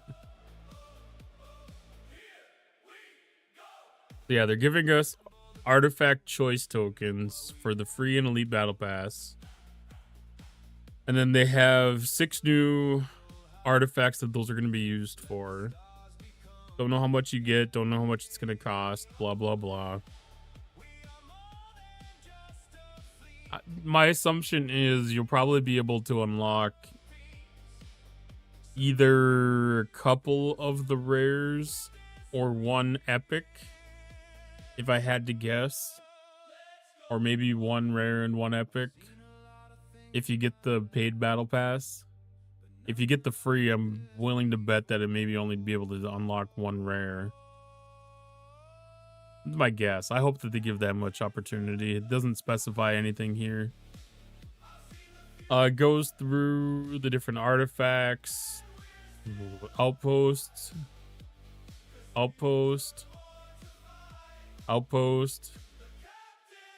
V'ger hostels, origin sector hostels, so the new hostels in territory, academy training and combat drones, so this is like dual wave things plus comedy things. I did watch the video. I saw that on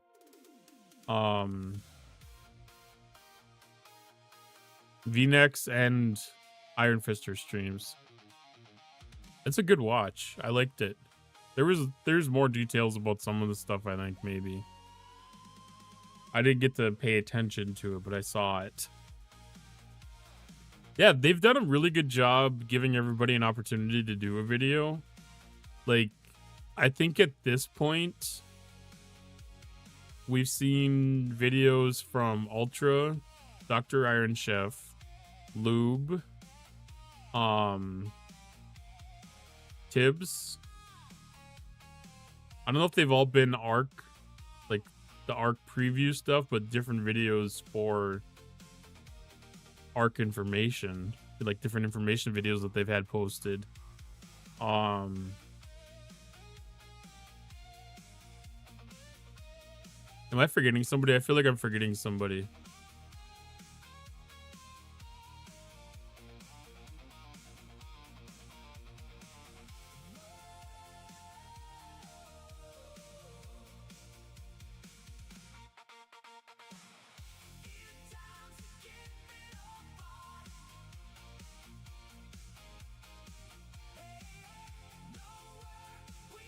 And I click on the wrong account.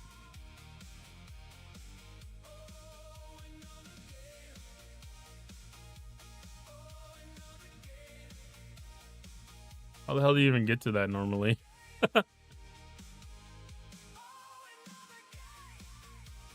Yeah, just go through the view screen. That's the way I know how to get to the videos. Oh, I don't have any videos apparently. My videos are all empty. No videos for me. It's not even doing the thing where you had to go back to the news section to be able to view it. That reset did wonders apparently.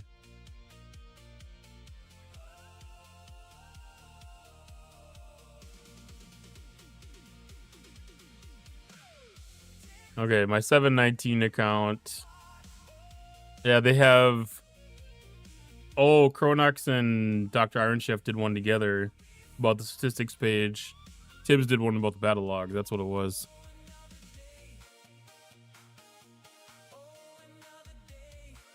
Yeah, I've loved that they've given people opportunity to do different videos. You know, like maybe some of the stuff might have been videos that they would normally have done anyways. But, you know, Ultra really took that opportunity and ran with it. He did a really good job. Like, I told him, he set the bar kind of high on, you know, like, thinking outside of the box and, you know, creating a video. I mean, you can kind of just tell from, like, this opening scene here. Like, this is different than anything that anybody else has probably ever done for this. Yeah, the little toy ships. I didn't catch it the first time. I actually had to go through and look for that because I wasn't exactly certain what it was. But I could see, like, the one was, like... I couldn't tell if it was, like, a Tribune or a Daredex. And then the other one, it looked like it was also probably a Romulan ship of some sort. I couldn't tell, but... Had the Micros Machine ones as a kid too. I thought that was really cool. Like I was curious if those were actual toys or if they would have been like 3D printed things, like 3D printed models or something. But I think it was a really cool touch to have for sure. Like I probably would have took it to a different level, and I would have probably had like some kind of weird, like, stop action type of sequence with them or something, trying to attack each other with like visibly hanging from strings, kind of almost like a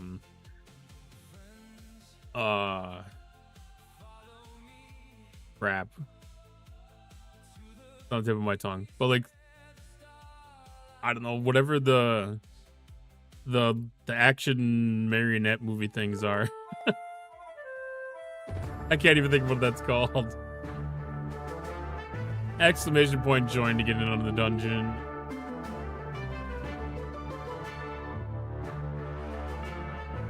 But yeah, there's something along that effect. I could see that happening in the future. So we have another choice token that's going to be in the free and the elite battle pass to get blueprints and ship upgrade parts. And this is going to be very based on operations level, which may put people off a little bit.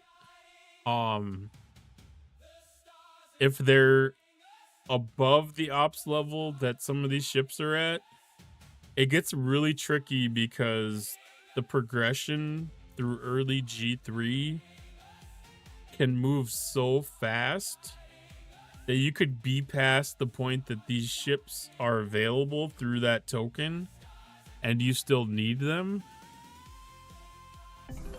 I think they should have a little bit more flexibility built into that. I still think it's a terrific idea. Like how the Discovery goes 21 to 39. Like, I think all of these ships should probably be available up till at least 39. Just to have it as an option.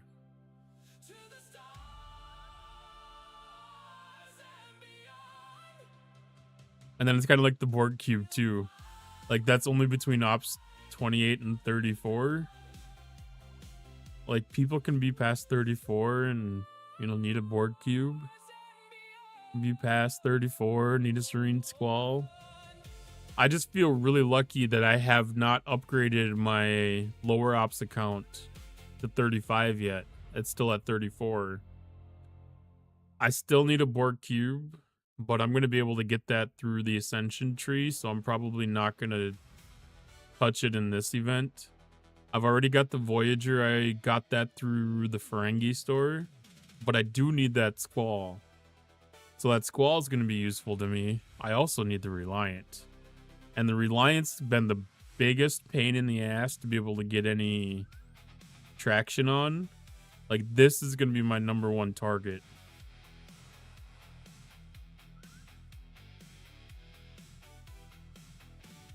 But it says ops 20 to 27, so I'm very curious to see how that works.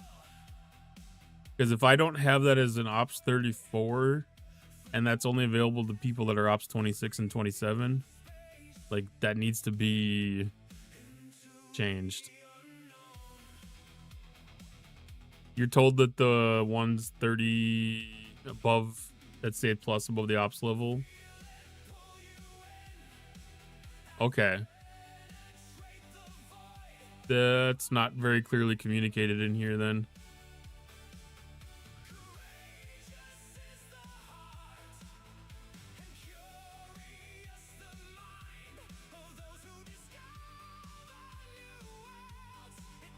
And most people are OPing them in arenas.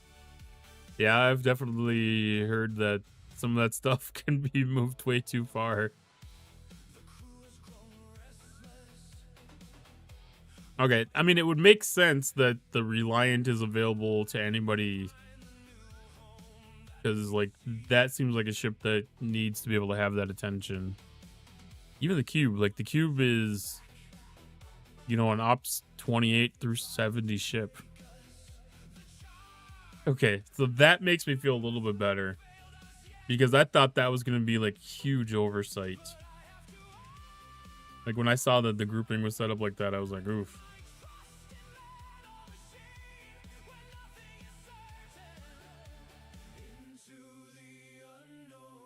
So, if that's the case, then I might move my account to 35.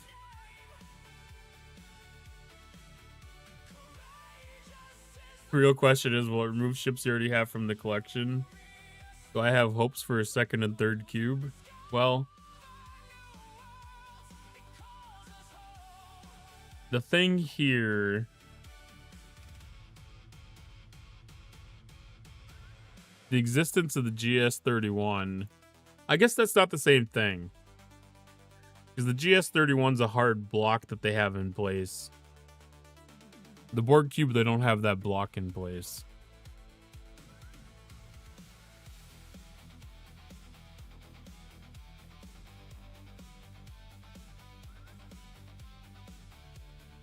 But yeah, then through the rest of G3, the top end of G3, they have Fisha, Talios, Franklin A, and Cerritos. Like, I have so many ships that are on the radar for that stuff.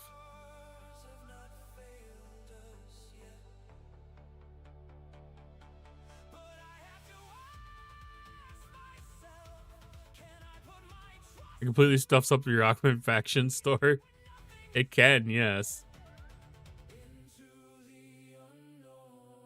Yeah, the Reliant is, I know that's something people had mentioned that you need to be a little bit careful with so that you don't move the faction reputation too far too fast. Because there was like a weird spot that you could get with it. I don't remember exactly what it was, but like there was some kind of a caution to people. Ops 51. Is that the only 51?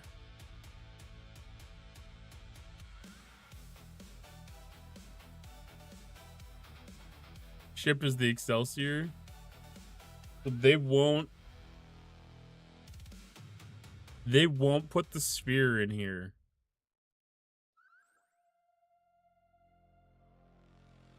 That's past its 90 days.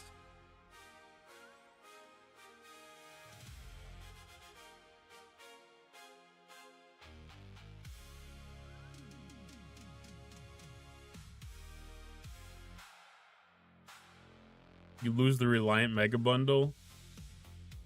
Okay, so that's the bundle you get when you upgrade the ship. You have to be 51 for the 1 level and 61 for the 1 level. And if you'd advance that when you're below those 2 levels, then you don't get that. Is that a big deal?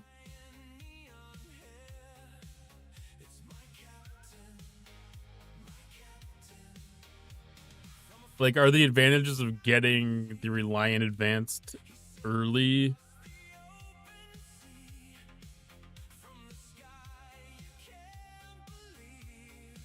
Or is it just what's available in those? That is tied to a tier level.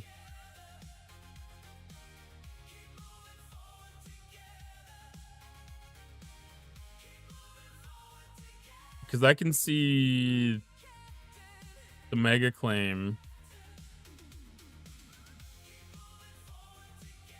like the Daily Claim.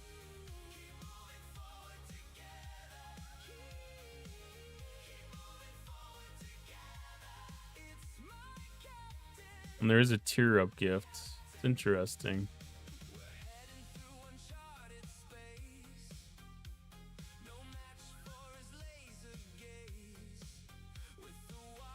But that ability would come back though, right?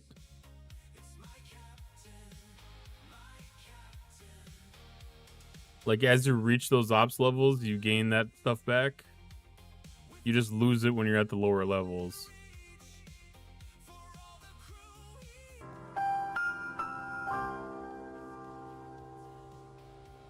What redeem code?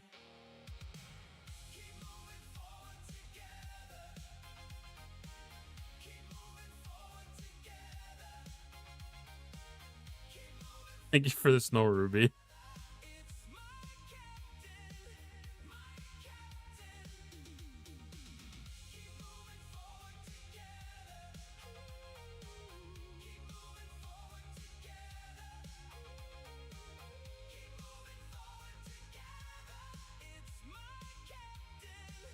I'm always interested in redeem codes.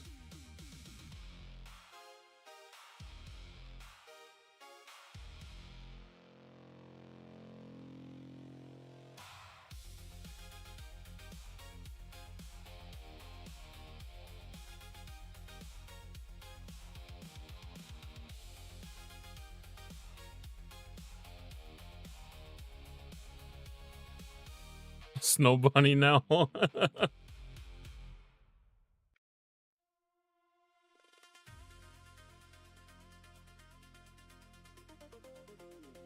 Are you just talking about the code that's going to come when the Arc launches? Or is there a code to redeem now?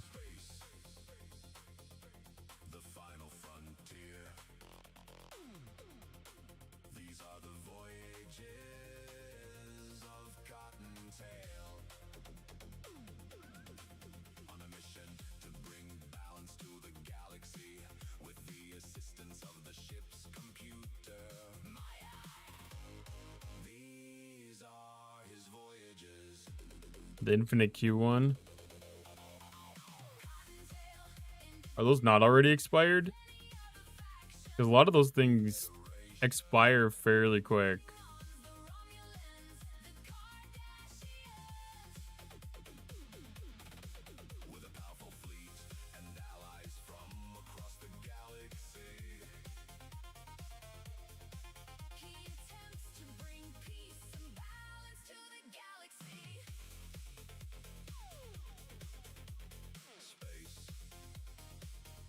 Infinite Q4 if you're above Ops 60. Infinite Q5 if you're Ops 25 to 60, and then Infinite Q6 for Ops 20 to 24.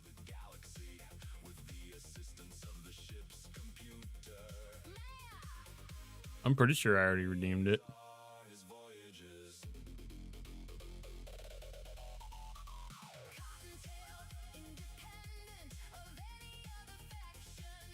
Like, that would have been one I wouldn't have slept on.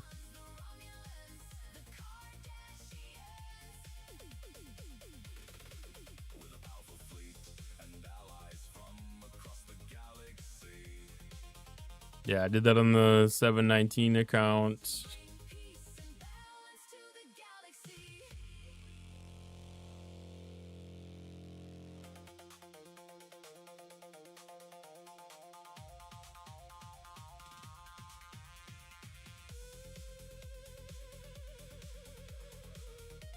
Yeah, I got that on both of my accounts.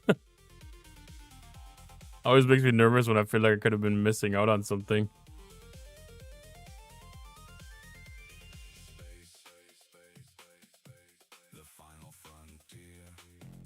Tepish, I see that Micro Machine set. That's definitely... Oh, so that's like a Vorcha then. I was wondering if that's what that ship was. Yeah, 61 to 80, I guess, technically. All right, moving on. Supply exchange. Give you more choice with Battle Pass rewards. So continue the existing material choice. Now we get the option of... Instead of earning FKR ship parts, you'll earn BP FKR ship part choice tokens. So you'll be able to choose uncommon, rare, interceptor, explorer, battleship, or survey parts.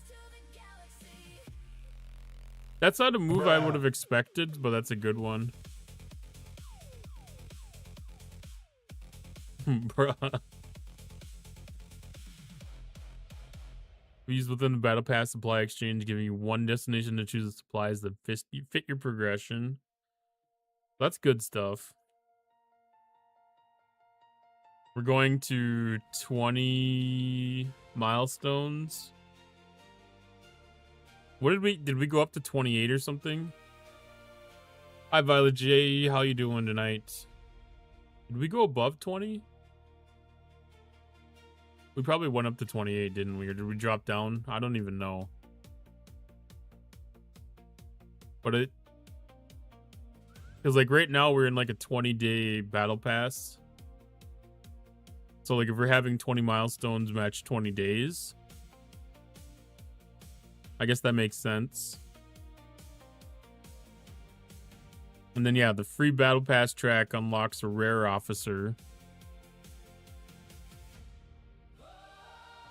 Expanded ascension particle sourcing. Ops 51 to 60. Ops 40 to 50 will receive increased quantities.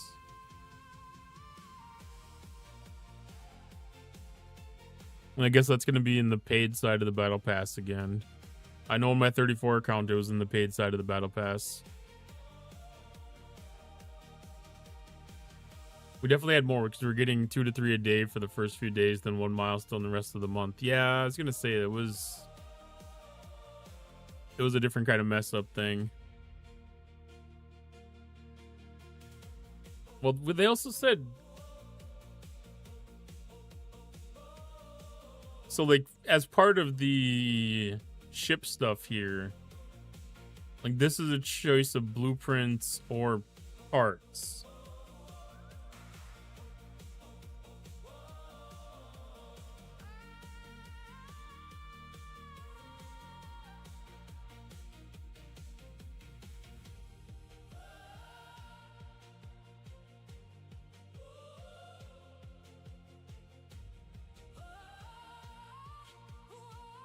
Or is this just blueprints for these specialty ships? That doesn't read very clearly. Because it's earn Battle Pass Starship Choice tokens through the free and elite Battle Pass and exchange them for your choice of eligible Starship blueprints and ship upgrade parts.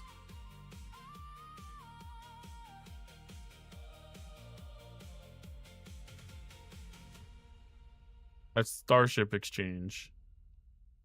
And this other thing is Supply Exchange. Okay, so Starship Exchange is specialty blueprints and specialty parts. Supply Exchange is FKR parts. and materials and resources. Or is that a different token still? This is getting confusing.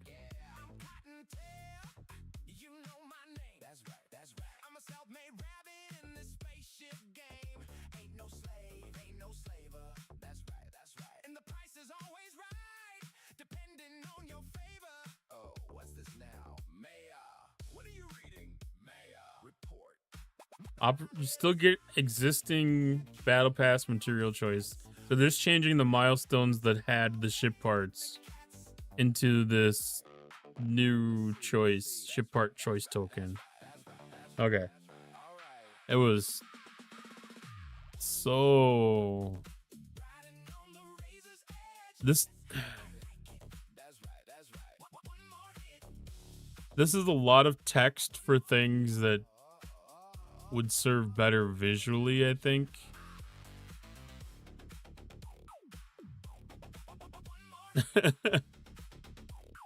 Yeah, they always have issues communicating things effectively. But I mean, it's okay like when they change one thing, because then you can like transfer one thing for another, but then when you get one thing that can turn into two things, and then another thing that can turn into four things, and then I guess that one thing can actually turn into 12 things. Like, trying to visualize that is, like, different.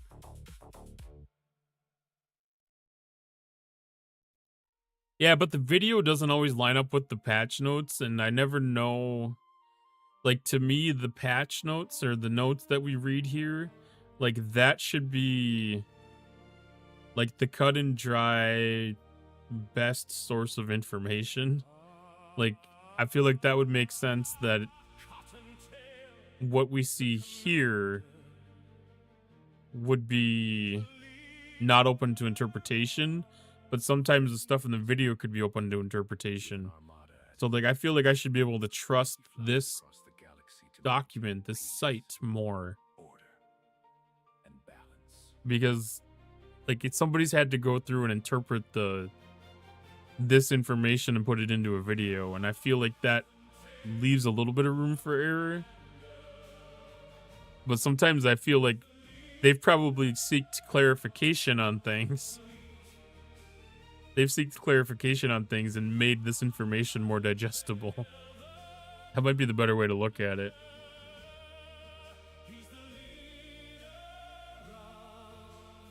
So they're giving you bonus multi-phasics for web store purchases of the battle pass. That's kind of a neat bonus.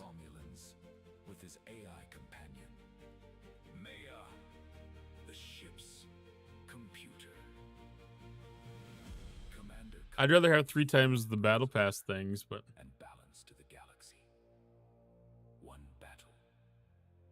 if they update multi-phasics, I guess that could become a little more valuable. And then they're expanding specialty building upgrade materials across both the free and elite battle pass tracks. Future buildings will vary by ops level, providing materials relevant to your progression.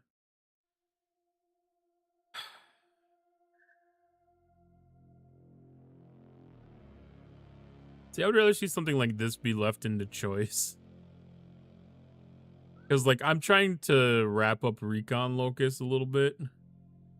Like, I wouldn't mind seeing some of them Recon Locus parts. I wouldn't mind seeing some of those Recon Locus parts, because that's probably the thing that I would actually go after.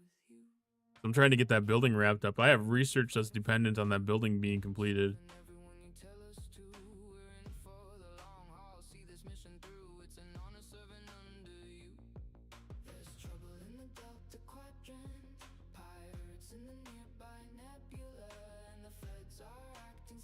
Same thing with these officers.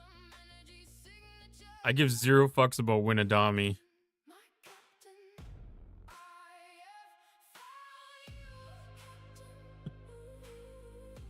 I don't know if I need Caro Marcus. Like, I haven't looked at what her level is in such a long time.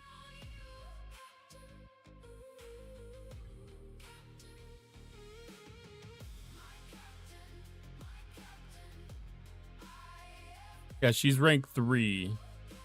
Like, if they gave me an opportunity to get it on full unlock of her, like, that'd almost be able to let me get her up to rank 4. But I don't care about Winadami.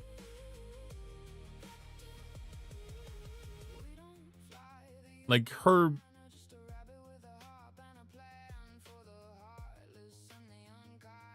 I mean, I don't care about PvP in general.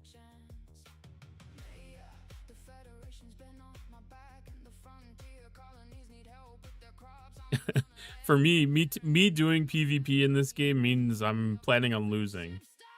Because I don't care about PvP. It doesn't affect my day-to-day game. I would much rather invest in a PvE officer than a PvP officer.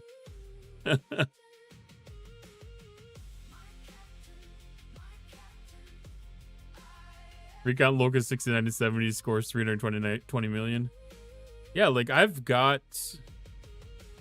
I never remember which building it is. My Recon Locust is at 68 right now.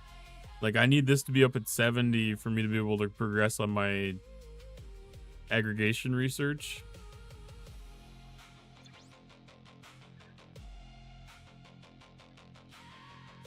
Like, not giving me an opportunity to progress that building is holding back my progression. Do I pull every claim for the building?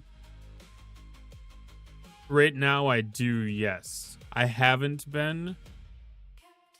They've put it in areas I wasn't expecting to look for it.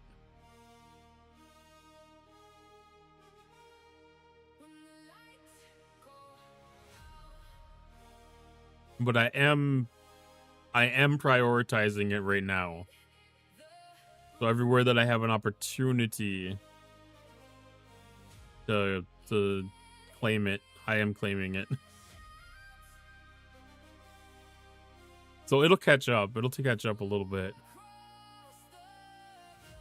But where I'm at right now with the Vengeance, it's almost at the ability to be able to do the 73s. So, like, I don't know. I'm not going to be doing any major upgrades to it for a while. Hello, Cruzito. Because, like, I'll finish off this tier.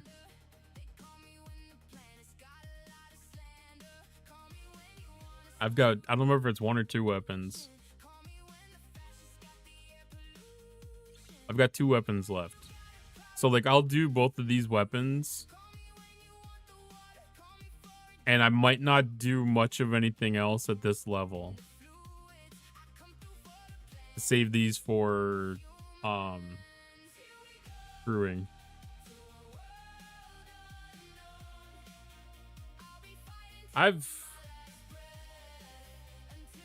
See, that's one of the things, like, I don't know if I'm doing like double pulls in all the areas.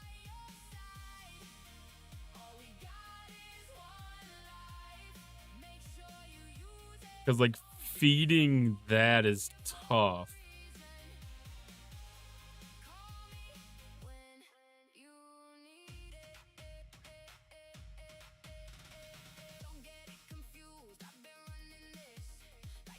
Maybe I do need to change that to a double pull. I stocked up on the epics. Like, I've got those covered.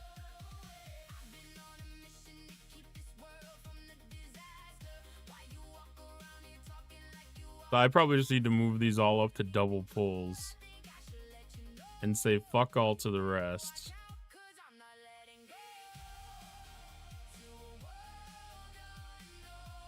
I don't know about the smuggled studies.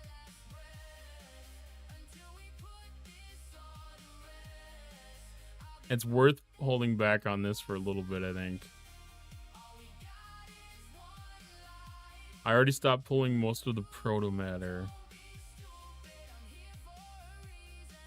Just hold back on all this shit for a little bit.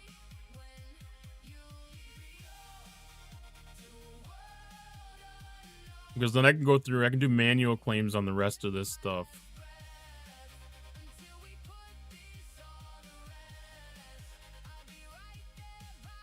I'm trying to set up, I've been trying to make sure that I set up only like priority things on the actual claims so that I can prioritize making sure that I collect that stuff, and then setting up so only the recon locus is the pull, and then I can go through manually later and pull anything else that needs to be. Yeah, you're right. No, I should be putting absolute focus on recon locus in all the areas. Because that is an important building for me right now. I don't think there's another refinery spot, but I know the faction store that's in Maverick.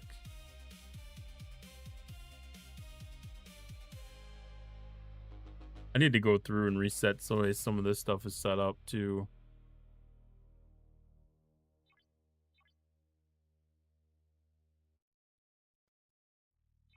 I don't think even the warp dive bar is even that much of a priority right now.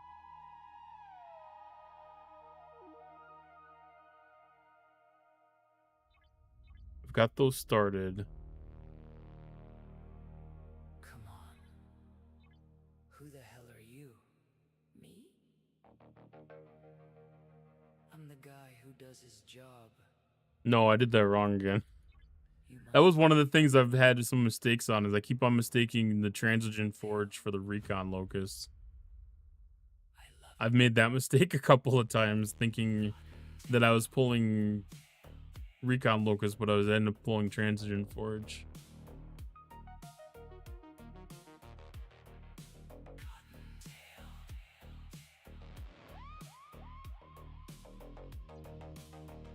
Because Warp Dive Bar, this will become important, but it's not important immediately. Yeah.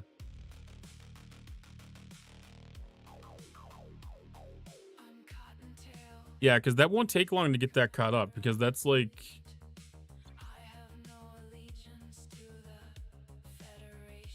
I don't know, maybe like a week and a half, 2 weeks.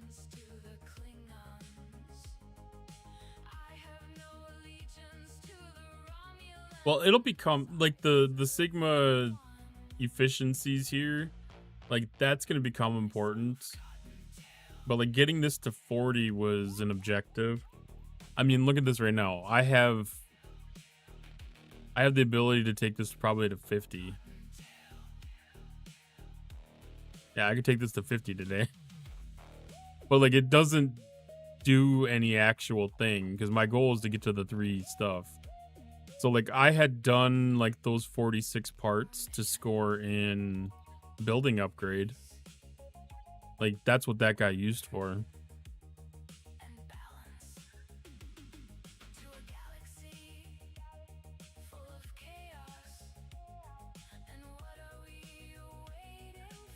Yeah, Vengeance's mine is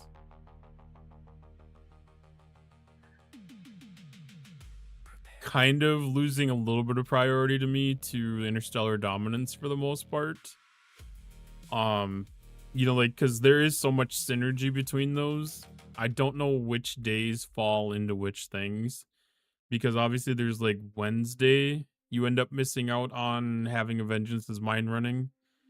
So like that day, whatever stuff is happening, a lot of times, even if it scores in Interstellar, or even if it scores in Vengeance's mine, I'll spend it on Interstellar Dominance to be able to get extra stuff for whatever it is the next day if it still counts.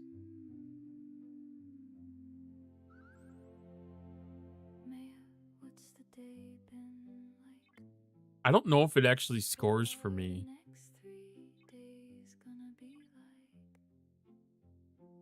What's the temperature like on the planet we're landing on? Maya is a funny looking little computer. Maya is a being with... Okay, that does still score. Yeah, I do expect this to drop off.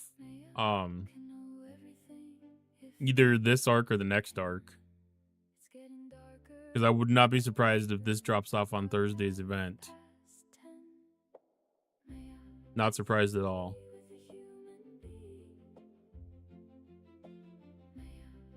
But I mean, that's still 5,000 points times 566.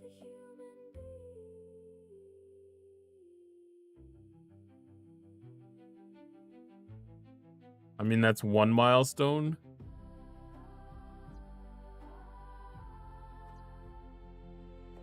If I can double down, if I can double dip with it, I'm going to double dip with it.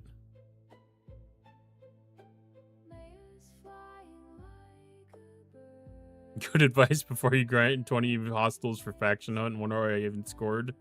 Make sure you join first. I mean, it is almost a free milestone. You're not wrong. It's just, I feel more benefit to use that to push for interstellar dominance because I am actually pushing on that event this week. Because I do have the upgrade materials to be able to make an effort and make an effect on that. So it will be done. It will be done for sure. I don't know if it's Thursday or Friday or even Wednesday. It'll count for one of those damn days. Now I'm doing the same thing here with my academy. My academy, I'm sitting on a shit ton of building parts for that right now too.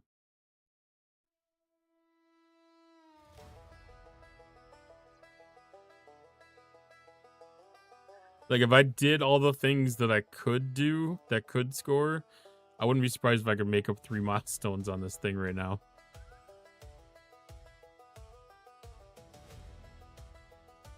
Maxing the Vengeance will be huge. Well, I mean, that's the thing. Like, I'm attacking 73s right now. So, like, my Vengeance is at a level that if I went to 73, I would be comfortable doing all my dailies with it because it would be 3 trips to the Veil.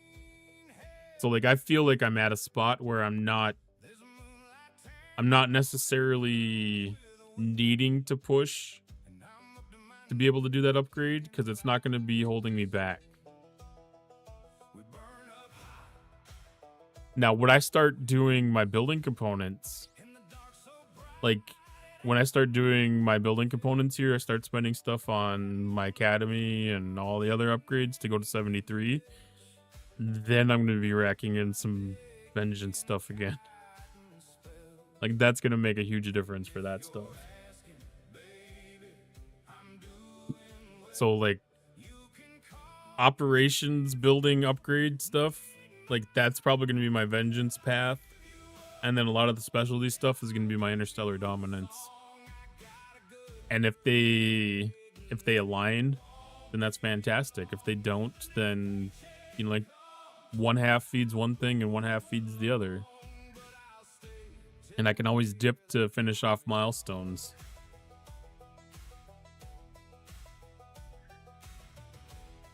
Because, like, if I'm doing Vengeance's mine stuff and I need 200k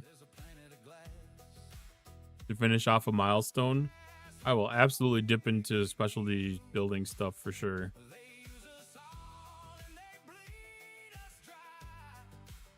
Do I want a maxed Vengeance? I want a maxed Vengeance. It would be fun. It would definitely be fun. But is it necessary? It's not necessary. Unless you're going to use it to go to like 75 or whatever. Ride that to the 76 ship. But that's my path. What else do we have? We have ARC officers for update 94. Elite Battle Pass can earn Trelane and Mir Torin shards. Oh, so that it was Mir Torin. I saw somebody make that comment and I was like, I didn't think that really looked enough like Torin to think that. Let's see. Ops 20 plus players who complete final milestone of the free battle pass track will earn Walk Leonard McCoy.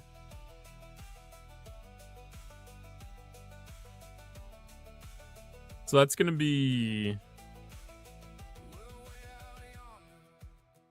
Is that the rare officer or was that the second rare officer? That must have been the rare officer. Everybody gets the same one. Tritanium, those numbers on Spock's Club killed me. I got myself down to generators again this weekend. I dipped into tokens a little bit.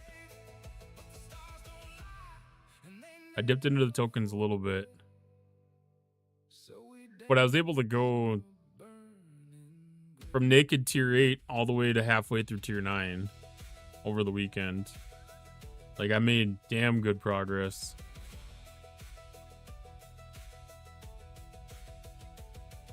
All right, we have another geode opportunity.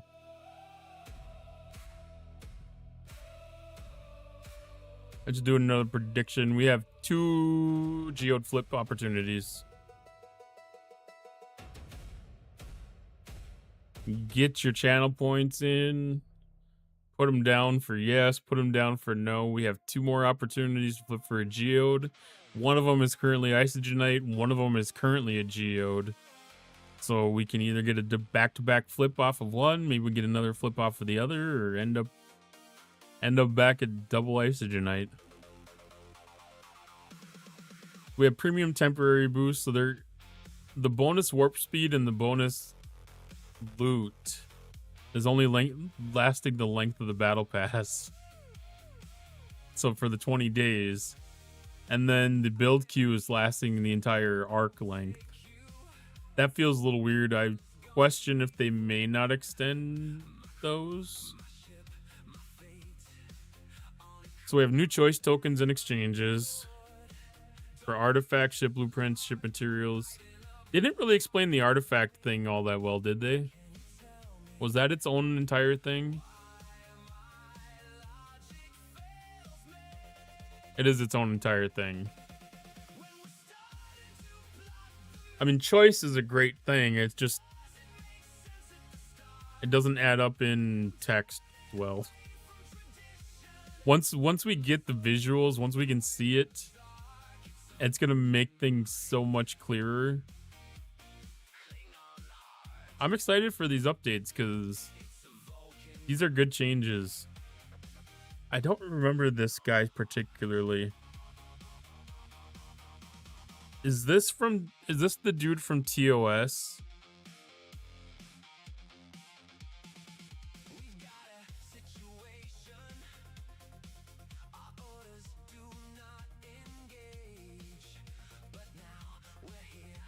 I feel like this was like the original guy that was almost like a continuum type of dude. He was in the last season of SNW too. This one is probably the SNW one then.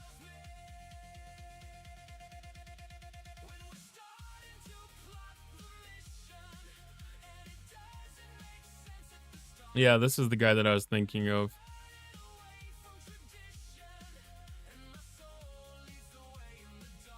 And I do recognize... Oh, yeah, because this was season 3. He was on the Spock Chapel wedding episode.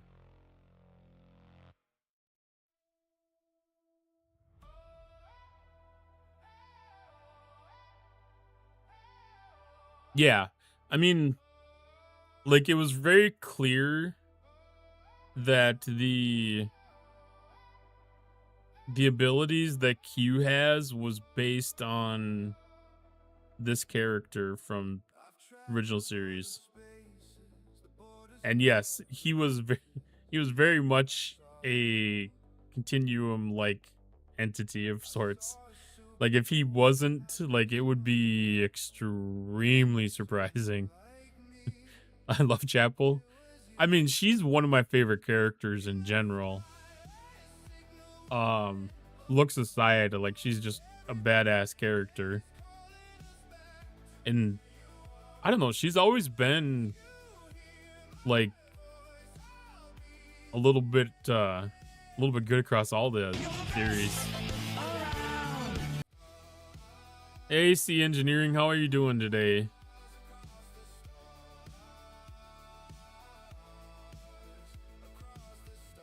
All right, we got our votes in. 1 person voted yes, 5 people voted no. No pressure, no pressure.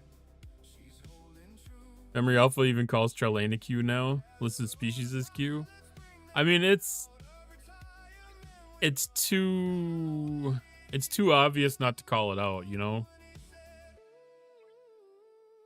All right, second opportunity. Can this go from geode to geode? It went back. It went back to Isogenite.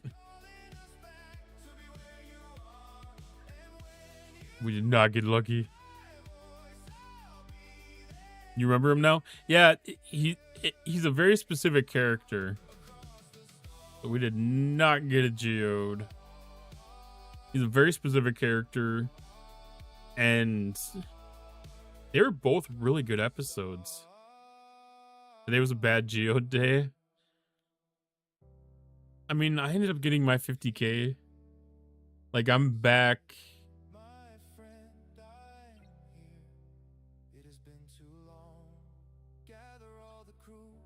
I mean, I'm going to be able to do my next refine. That's all that really matters to me. So, like, I'm 40K into my next 200K.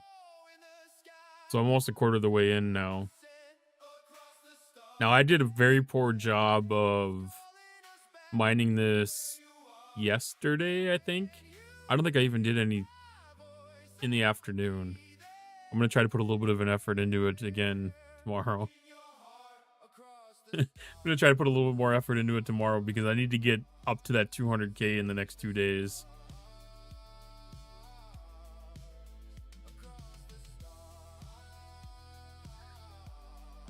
It's been bad. Have a good night, Misa. Appreciate you being here.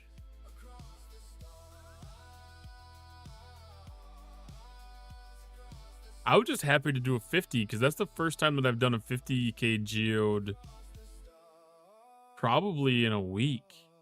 I've done a couple 10Ks and I've done a couple 20Ks, whatever comes off of the 2-star. Like, I've done a couple of them, but this was the first time when I did my refine yesterday, I think it was. This was the first time I couldn't pull double on it. I actually had to do a single chest pull, which I think is actually really good. Like, it's been decent. Hi, J-Pow. How are you doing tonight? I've been generally happy with the mining in territory. It's just the ratio needs to be adjusted. The ratio needs to be adjusted because I've got way too much of the Isogenite. Like, the 1-star stuff isn't too bad, but like the 2 and 3-star stuff is way out of hand. Like, I'm up to 70 days of 2-star. And I've up to 30 days of 3-star. Like, like, that's crazy that I have to chew through that much Isogenite to try to get the geodes.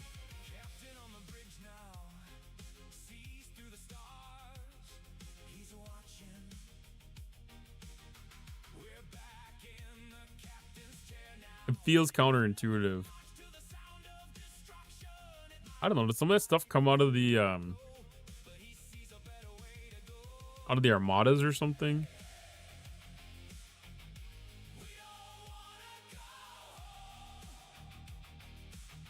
Or out of the surveys? I feel like I'm missing a path of some sort.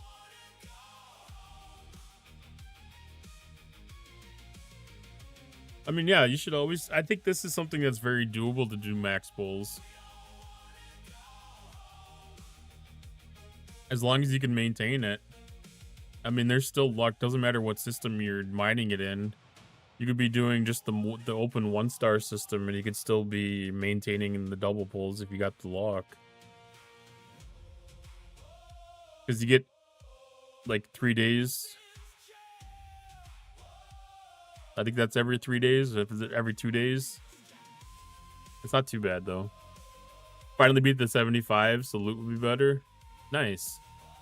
Yeah, with the recruit event over the weekend, I was able to unlock Cat Spock and I was able to unlock female Spock, and I almost have Cat Spock unlocked. It was on those new armadas.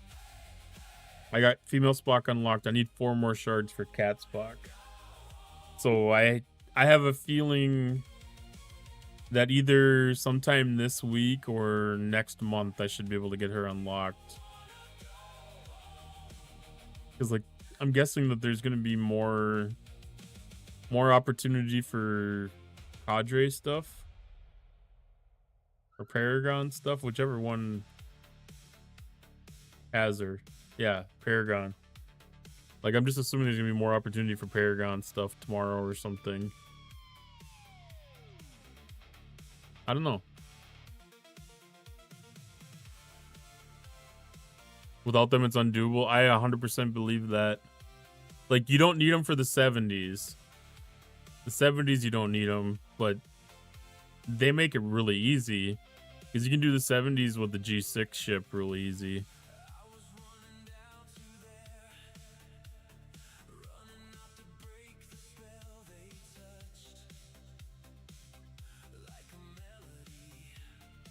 Mara Dalen. Those pulls do not feel that great. I didn't score in a single event for the officers. This weekend was the first time that I did any attempt at them at all. Because it's always been half unlocks that they've made available. And with this weekend being a full unlock, I was like, okay, I will go for a full unlock. I'm not going to spend materials or anything like that for a half unlock.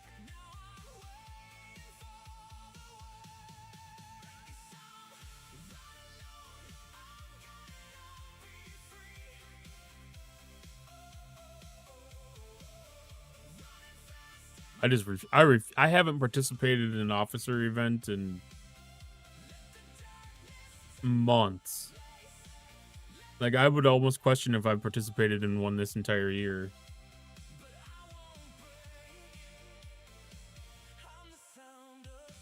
But the one over this weekend with that full pull, I saw the value in it. And I had the stuff to be able to do it. Because that Vengeance was sitting there ready to be upgraded whenever the right time came up. Since the Paragons and the Cadre totally skipped the spend event on the weekend. Yeah. I mean, I didn't put any monetary stuff into doing it. Like, there was $0 that went into the weekend at all. I mean, 50 could account for that. There wasn't any Cotton bought a pack gift that came through. But yeah, there was definitely stuff I've been sitting on for a long time, because I know at some point there was going to be a weekend that things were going to get better. Because as we've been moving towards choice and fixing some of the fuck ups that have happened towards how they've adjusted things over the last 8 to 9 months, I know that they're going to move things in a better direction slowly, piece by piece. And I'm actually a little surprised that it came on week 3 of this arc, or weekend 3 of this arc, instead of like at the beginning of it or after it.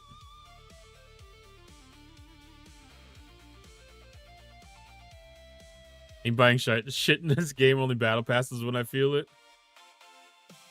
This month's battle pass was the first battle pass that I've bought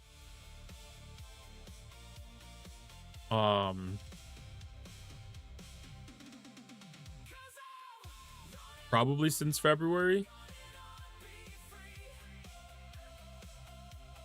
Hi, Wally. I'll believe new stuff when I can see it. Highly skeptical anything STFC produces. I mean, it's here. We've been seeing changes. Like I said, this is the first time that we've had an officer available for a full unlock in a spend weekend. And I can't even remember the last time. I'd be willing to bet that we got to go back to before G7 dropped.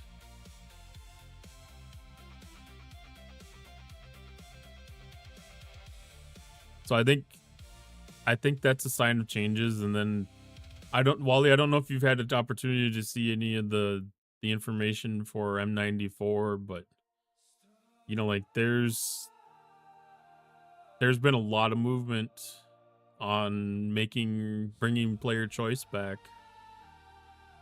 How many fuck ups have we had in the last month?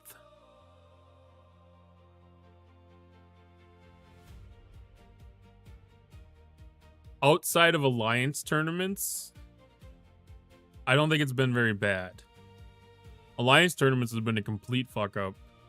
And I'm hoping that they're learning a lesson on how to put that into a testing environment so that they can eliminate some of the really simple problems that were definitely part of it. Oh, incursions too? Yeah, that's an existing problem though too. Hi, DOS. That's kind of an existing problem. It's something they haven't fixed. Like, that's not new. Anything that's happened with incursions isn't new right now. Like, they've had problems with the transfers and stuff happening for quite a while.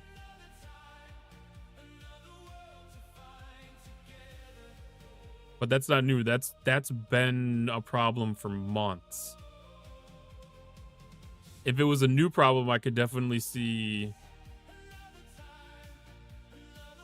calling it like a new problem, but obviously them not fixing it isn't much better.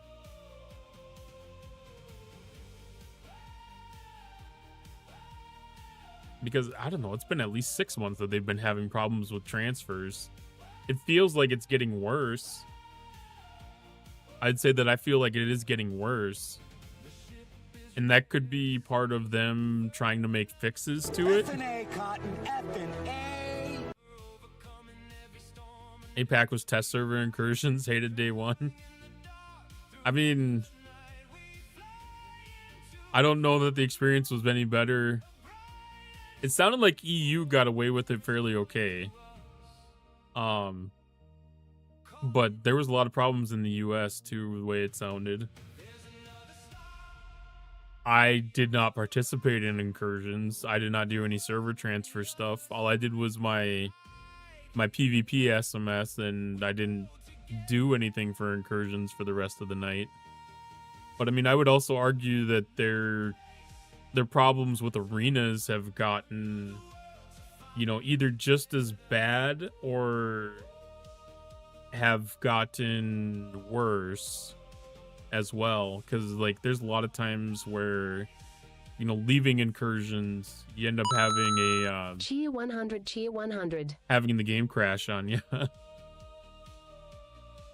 Hi Siggy, thank you for the 200 biddies. Getting me very close to a bean. Yeah, I did notice that too. Like there is a very weird lag with the shields, and the pop-up for the battle readiness thing doesn't feel like it was effective. I had my shields down after doing some of the PvP stuff, and I was in like a ship management screen, messing with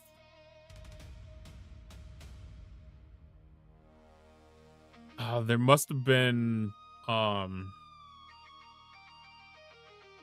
of the events might have been related to doing I don't remember if it was text or if I was just readjusting text after I had done in arenas on Friday night, and I was redoing text to get it back to PvE stuff. But when I was in this screen, like there's no notification that my shield got hit when I was in this screen. And you know, like that's something that probably needs to happen, that there becomes some sort of a notification here that my base is attacked, because there's nothing here. They weren't getting through my defense platforms, Here's so a thought for RMG my DOS. ships weren't losing any hull or anything. RMG DOS. Cottontail 86 handles buds like a snack strategist. Calm, calculated, then BAM. He hits Anne with a carrot storm of fixes and flanks. Rage? Nah, more like a low simmer simmering under that deep blue calm, until the glitch pulls a broccoli move, then the chaos pops a little. But 100% pro, no soggy meltdown here. Just Yeah, you snack hear that? mastery in digital form. You hear that, Doster? Carrot Ain't no rapid soggy fire. meltdown here.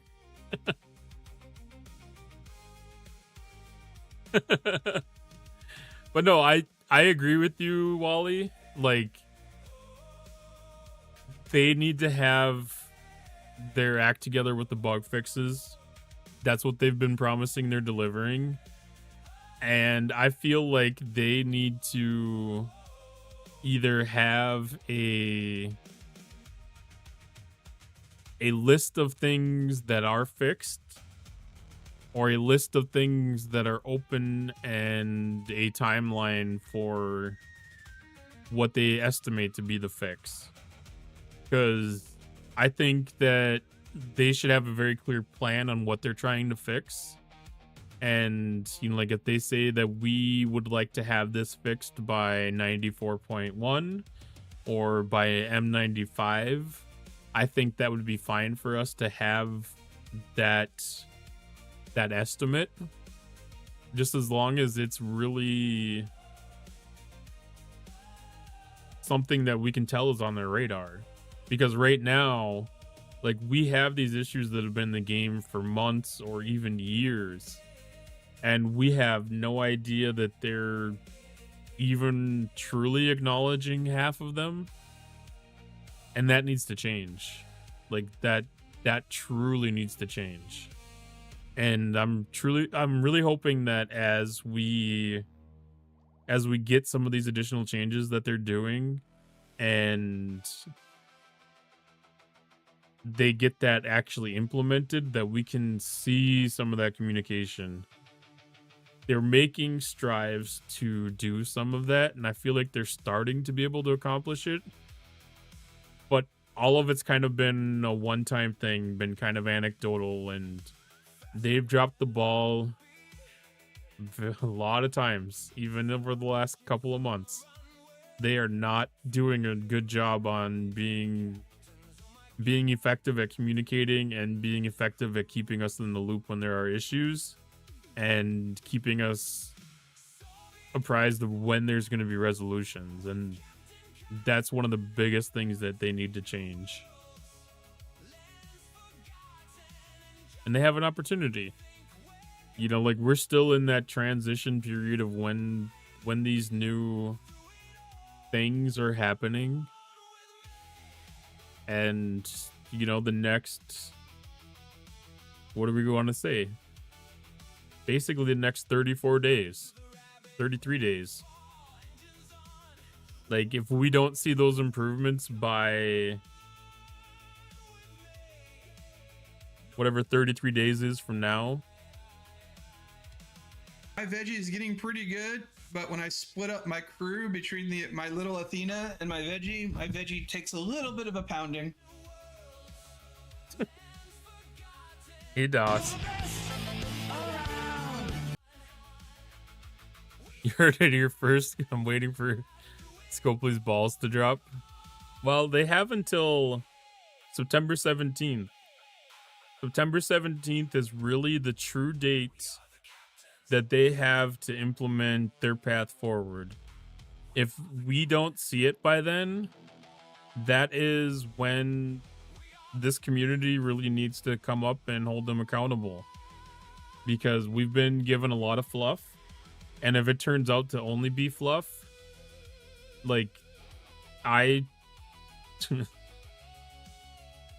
I don't know what I want to happen, but it needs to be big and it needs to be loud. And they need to really wake up if they can't have that big thing delivered by September 17th.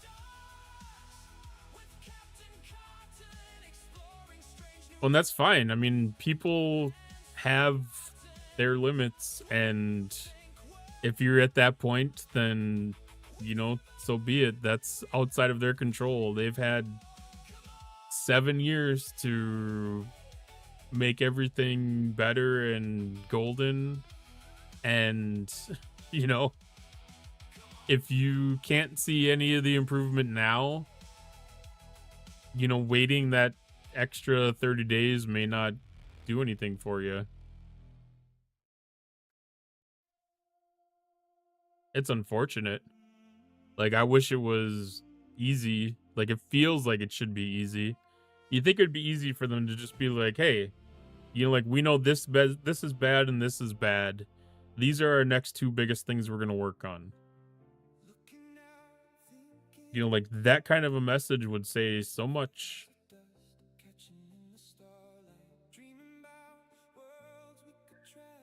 Well, I mean, that's the thing. Like, I am going to put a lot on Thursday's patch notes.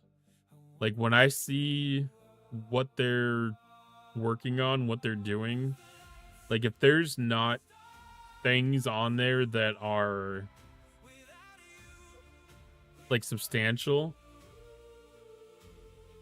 I'm going to lose a lot of faith in their mission to make things better.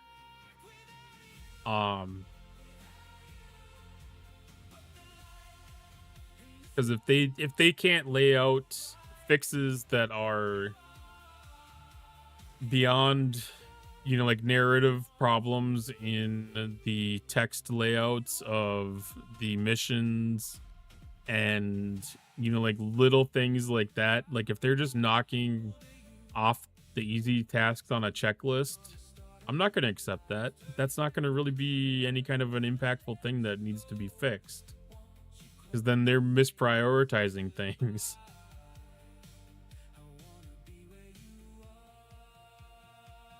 And I'm with you for the most part, DOS. Like, I find the game enjoyable. Like, doing the day-to-day things. The core of this game is reasonable enough to deal with. Like, we have the reset lag. There are occasional spikes in lag from unknown things, whether that's them doing things on the back end or other maintenance things that are happening. I don't really know for sure, but, you know, like, just me going out doing my faction dailies that I want to do, going through my events that I want to do, I get true enjoyment out of that. Interacting with the community, I get a lot of enjoyment out of that as well. But, you know, like, the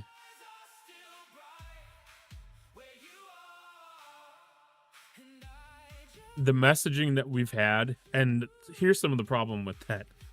You know, like, a lot of the messaging that we have has not really came from Scopely. It's came from the creator community. And, you know, like, that's giving them a cop-out in a way. I enjoyed the game, but a year ago I could load 20 clients up on my PC without any performance problems. Now it's starting to struggle with just 12 clients up on the main. After pausing, it was still not fixed running. Oh, that I really hope that they're learning their lesson from that on putting that available on some kind of a testing environment. Because, yeah, when they had, and I don't even know if they would have noticed this, like, not at this current tournament that we're in, but the one immediately previous where it was, what would that have been, the 28th of July? 28th of July, the one that kicked off then. Like, that one, if they would have had the ability to test that, they could have cut a couple of things. But like the big lag event that we had when tournaments actually started, I don't know if they would have really hit that for an actual test environment. That may not have been apparent enough. But like the one we're running in right now, that would have absolutely been caught in a test server, a real test environment. And I'm hoping that they're going to be putting the effort to getting a real test environment, just standing up an entire real server, taking one that they, whatever their last merger was, whatever server they merged people out of, and putting that up as a test environment and running these events ahead of time. You know, even if it's just 2 days, that's stuff that they could have found. They fixed it in 1 day. That could have been delivered to us complete. Because if they wouldn't have had all the problem with the way that the tournament tasks ended up in the wrong buckets or not being assigned to buckets, whatever the exact issue was, like, it was a fairly decent rollout compared to the last couple, you know? Put a region 2 days before everyone else, give bonus to the region. I think if they want to do something like that, I think they could have a volunteer area. Like, they could ask for community volunteers to become part of a test server or a test region to put those events to the test. Like, I think that would be a decent way to do that. Because I wouldn't want to say, you know, like, APAC, you know, y'all are the guinea pigs. You're going to have to put up with any of the stuff that comes, but you're going to get a bonus of 50% on all the events. Like, would that really be decent compensation? Would that be worth it for you? Like, if you're going to have to do all of the testing and deal with all the problems 100% of the time? Like, even if they doubled the payout, like, would that really feel worthwhile?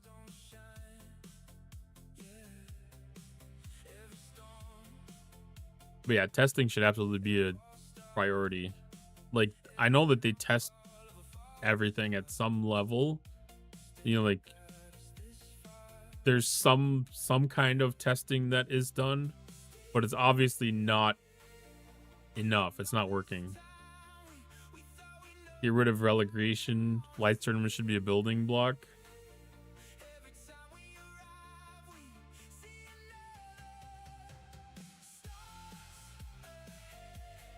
I don't think that's a bad concept, because that could progress kind of like what the Emerald Chain does, or even have it based off of your Emerald Chain standing, where you have a minimum level that you get up to.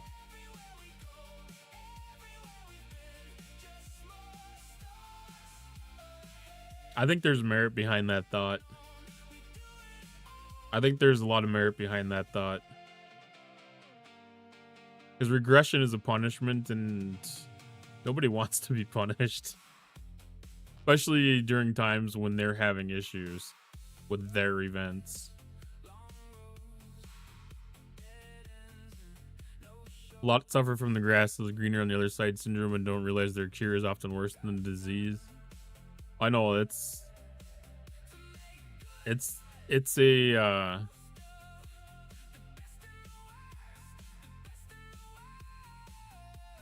tough to not get in that position, because, you know, like, every time that you do something, like, there's always some kind of consequence to it. Yeah.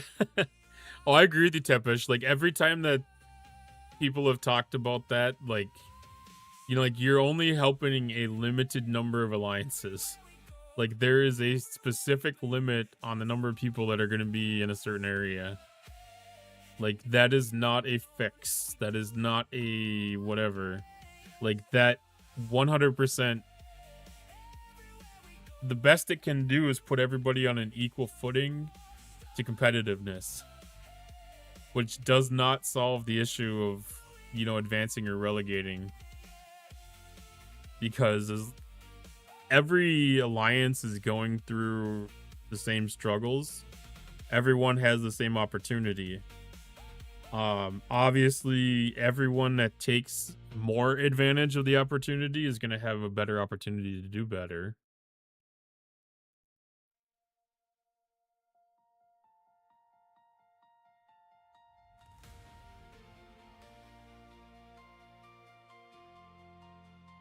I mean, they could even have a like a handicap type of system too.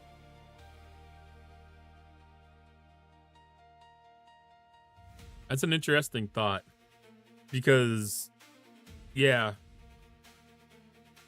if an alliance makes it into Master League, they have a strong chance of staying in Master League or getting back in there repeatedly, because a lot of the alliances that get relegated from Master League end up back in it the next time.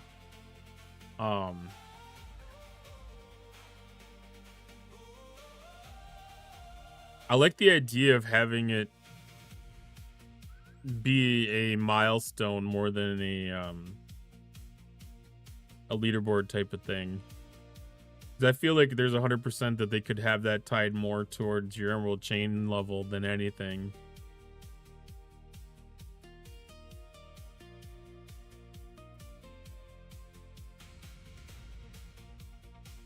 Well, I mean, it's not DOS. I mean, certain alliances are not going to be in the position to get relegated, but certain alliances are.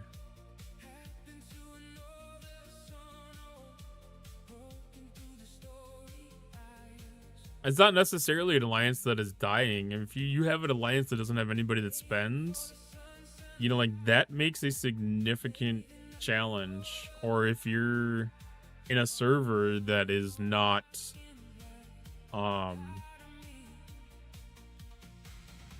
like a high participation type of server, you know, like a snoozy server, like, your alliance just by default is not going to have as competitive of an edge.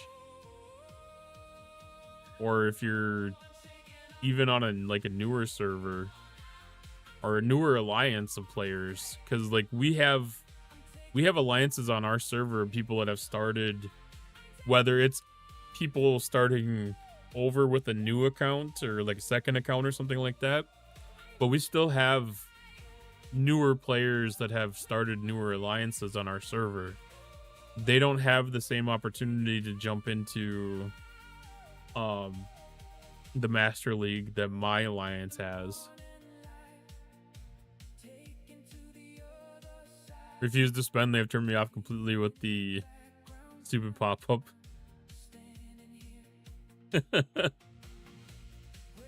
I do think there's going to be some kind of adjustments to that. I mean, there's gotta be. Because, I mean, if they're going to put up like a true, like, if they're going to put up like a true opportunity to have a sale, like if they're going to give me a special pack, you know, like if I log in and I see like a half price pack or 3/4 price pack, I don't mind seeing those kind of advertisements. But like when it comes to showing like normal things, I know where to find these already. If I want them, I'll seek them out. They're not going to instigate me into buying anything off of seeing it. I guess as a games guy, you got to perform to be rewarded, just not participation trophies. I mean, that's kind of what it becomes for high-end alliances, though. I mean, it is a participation trophy because it's not effort for your alliance to be in the Master League.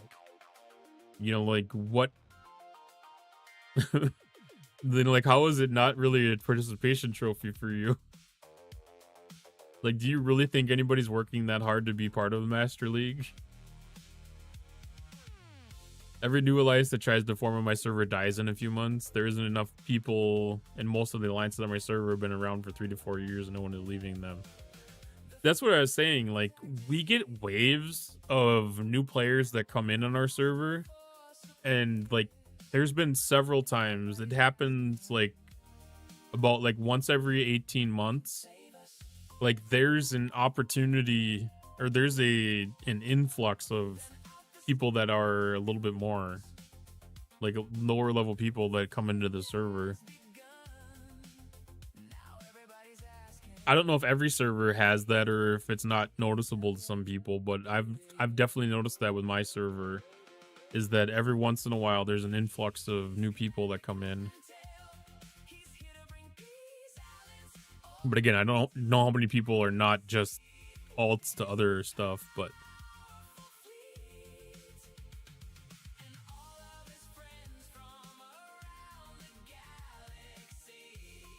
get 1 to 2 new ones a month, but not many.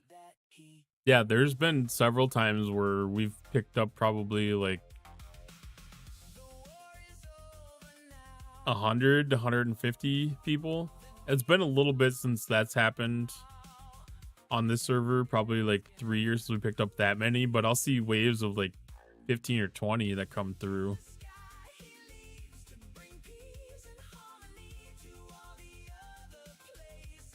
It gets weird trying to see like some of the alliances, because sometimes I don't trust that they're actually on our server.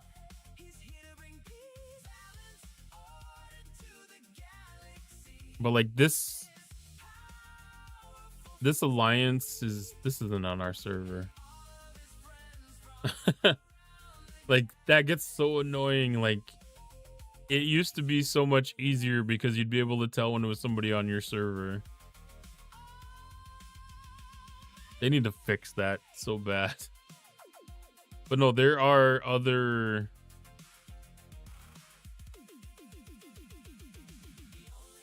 Okay. This is going to make it too much work to really be able to see.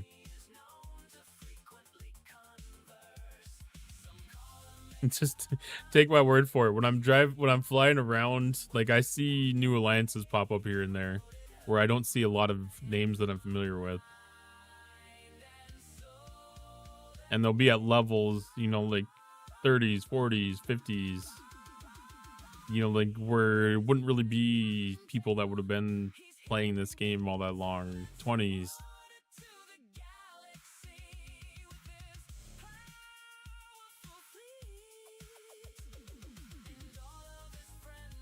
The exception of my alliance, maybe the second one. All the other alliances are 50% dead members of participation. I mean, that's something I really don't think is true for my server. I would say, like, the top 5 are probably going to be at 80% plus active.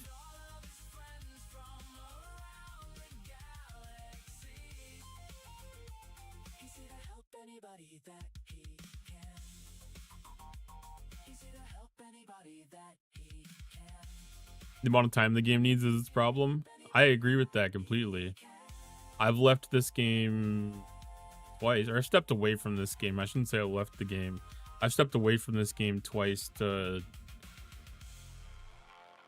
reset and recalibrate my time that I'm willing to invest into it, because it can become way too consuming.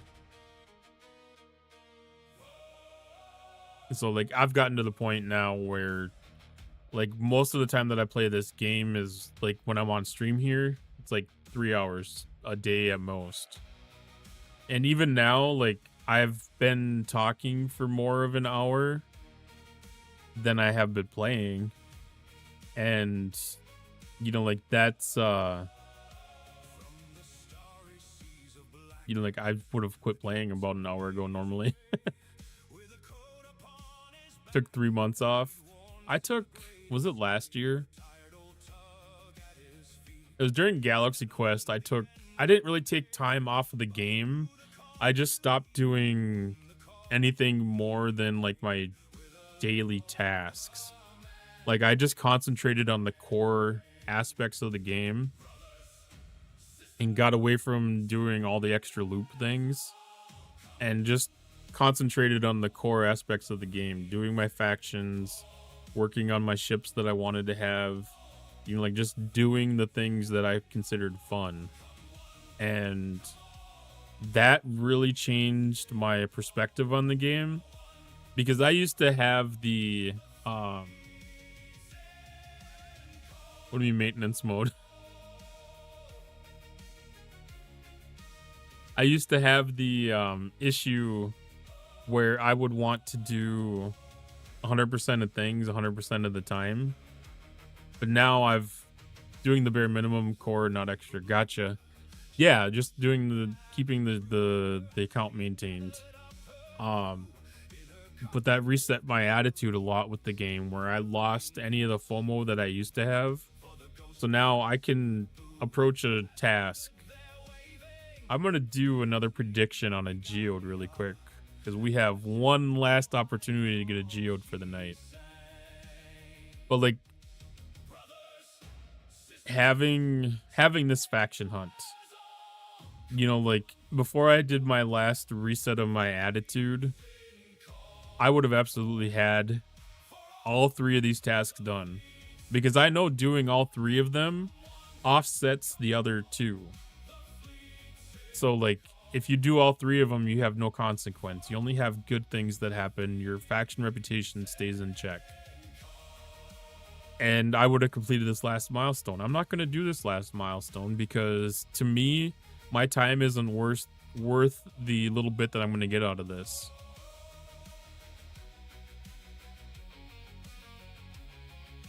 I polar bear.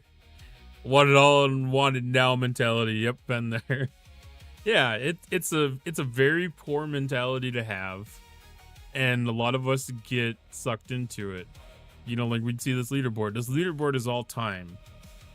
You know, there's no milestones on here except the clock and the players that you're up against.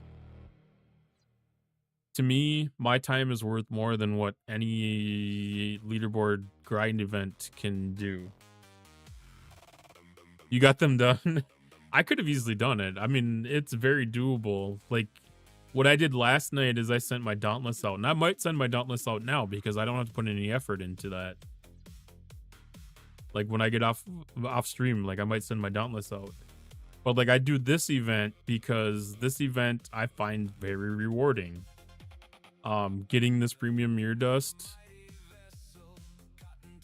Actually, it's this one. Getting this primordial plasma, aggregation studies, maverick periphery intel. Like, I find this extremely rewarding. So I put effort into this. Voyage across the void. I end up completing this, but I don't put effort into it because I don't think there's a lot here. It's fine. Like, the leaderboard is good, but I mean, the SMS, you don't really have to put a lot of effort into it, so that's a good rewarding event. Let's see, Vengeance is Mine. Like, something like this, I probably would have put everything I could against this a year ago just because it's a leaderboard. Well, it's not even a leaderboard, it's an SMS. But like seeing something I could progress on, it would have pushed me to try to make the most out of it that I could. Because even if I didn't think that it was something that I needed, it's something that I could have done, and I would have pushed hard to be able to do it. I mean, even Platinum Rush. You know, like, there was a time I would have spent all day mining concentrated Latinum to be able to push for a top 10 position here. And it wouldn't have been anything that would have been very rewarding. But I wanted to get it because I could. I wanted to prove that I was better at doing that grind than the other 2,000 players on my server. Or however many get counted in that. I mean, even these season passes, like, a lot of times I don't do the wave defense because I don't find the battle pass to be particularly rewarding. But over the weekend, like, there was an event that was fairly okay, and I wanted to finish off my last favor that I had in section 31. So now I have no favors left in section 31. So in my head, all I have left here is whatever rewards I want to take out of this store. So like there are officers in here. This is a good way to be able to get officers. So like I'm going to be putting some of the stuff into this. But you know, like the only thing that I really have that I feel like I need to get. I have a banana story. Oh no. A banana. Hey, Ultra. I was bragging up your video big time earlier. Yeah, like the biggest thing that I'm trying to do is make sure that I can get my faction reputation and my syndicate XP out of here. Like, why is the friendship 1 probe part of my bulk claims? And like, I guess technically the ship parts converter is worth it too. Thanks. No, you did a really good job. Like I said before, you set the bar. Like, I hope that inspires, you know, different levels of creativity in the future.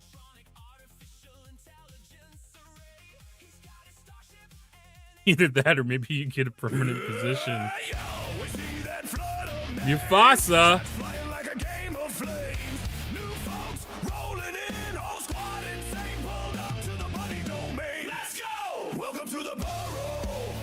Got a good pull on the song.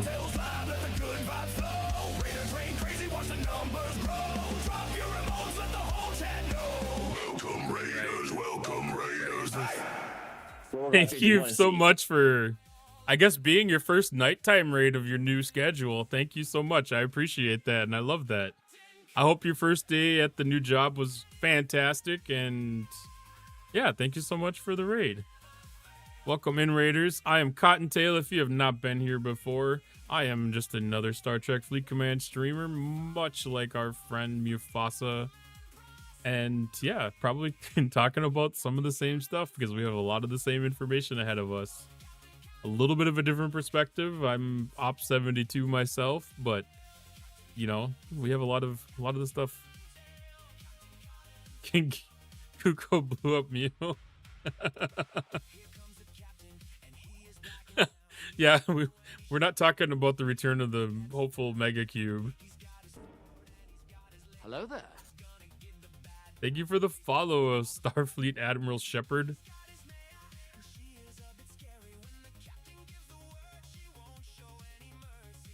Just a silly idea and an iPhone got the job done. Yeah, I mean, it's the only thing really special really would have been like your Rode microphone, which, I mean, not special by any means, but yeah. You got a 100% crit chance fight. Yeah, though I liked seeing it. It was a surprise. I'll say that. Like, it was a surprise.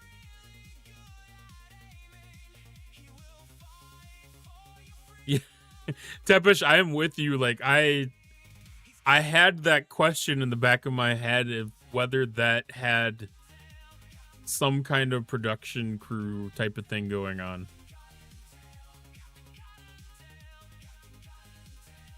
Like, it felt like a good well put together YouTube video. So like, I wouldn't be surprised to find out that it wasn't, but I mean, I don't know, Ultravetica has like a secret past of being a, you know, like a vlogger of some sort or something. Like, that makes me feel like really optimistic for the upcoming Korea trip. Like,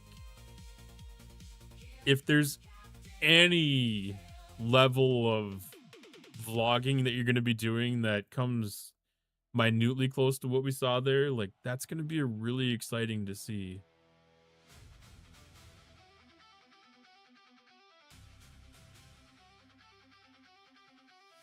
Might be one of those hidden talent things.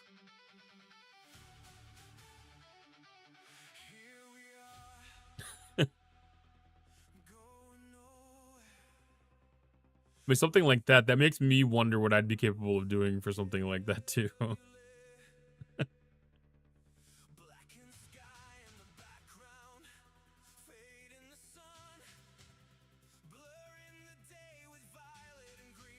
are we feeling about the new content?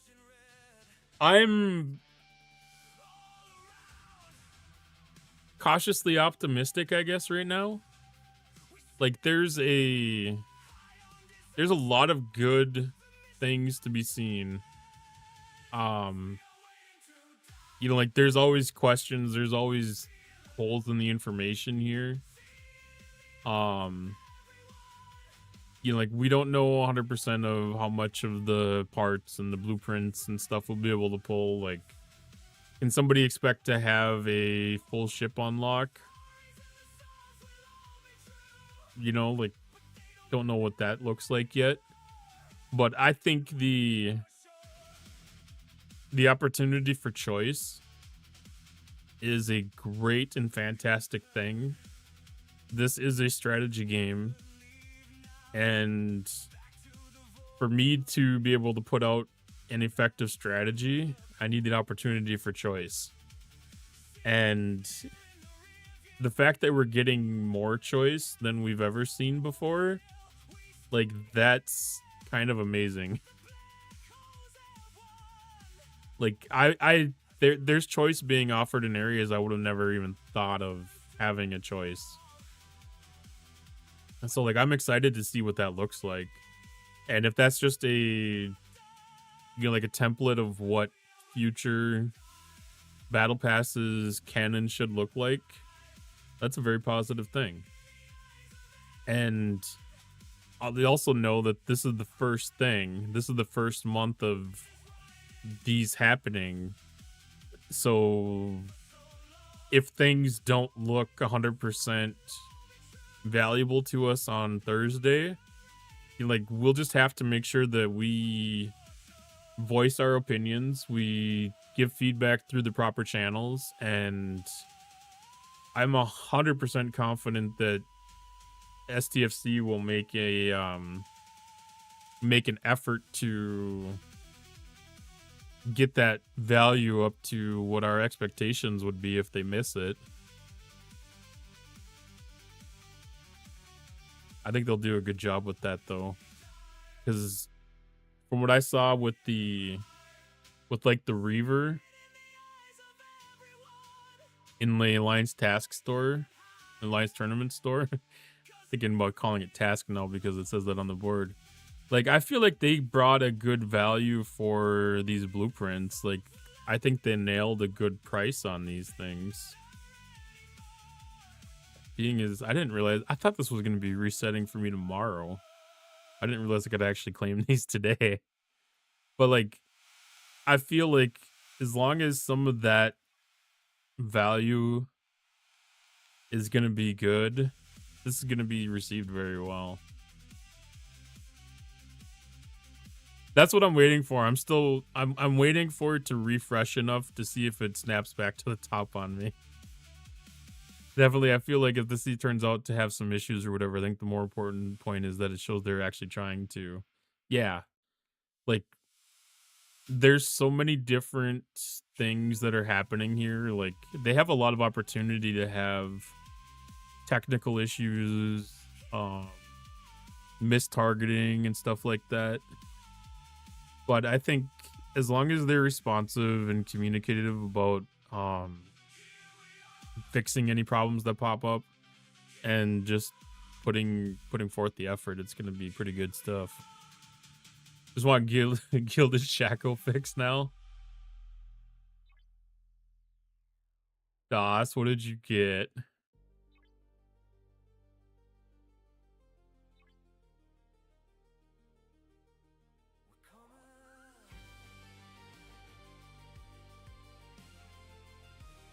You got a soul crates. It's on the list of things that were announced by Griffin to be fixed. I don't know what the timeline is. Is that guaranteed that's going to be a Thursday thing? I know it's a thing that's going to be happening. Oh, cool. Yeah. That should be one of the patch notes items that we see then. Like, that's a really good thing.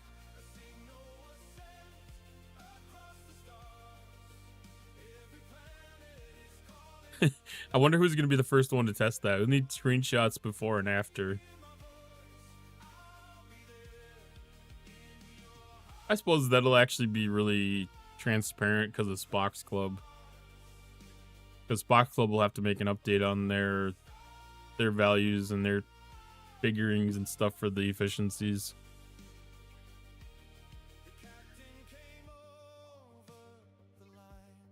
And honestly, like, the Aphelion really isn't that expensive. Like, to get it where you need it, it's not that bad.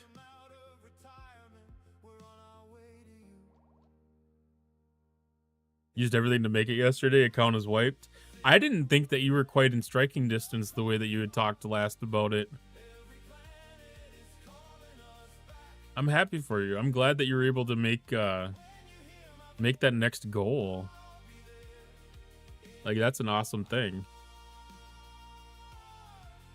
Like, even now, like, I have to go through and take time tomorrow because I need to leave enough currency on the table to be able to do my Raul Reaver pulls as soon as tournaments launches next time. That way I get them out of the way. And then, you know, like, whatever else is left, whatever I can have available, like, I don't know where I'm going. I keep on forgetting. I think it's this Prime Particle. I think this is the one that I was targeting. But yeah, going through and, you know, getting all the things. I'm pretty sure it was that one because I've already got partial claim on it. I think I just stopped because I wasn't certain how many leg currency credits that I had available.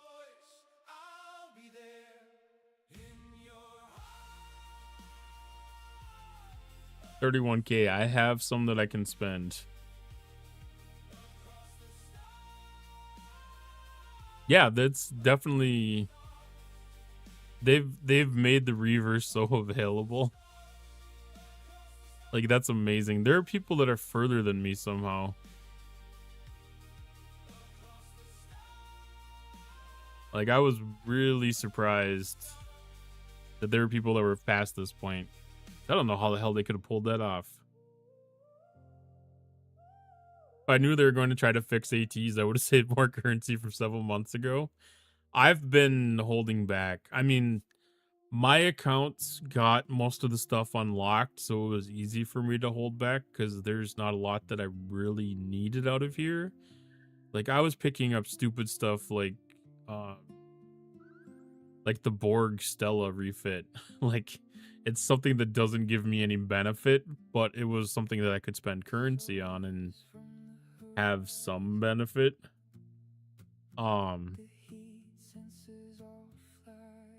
Yeah. I was actually kind of hoping that there was a chance they were going to extend the store one more time.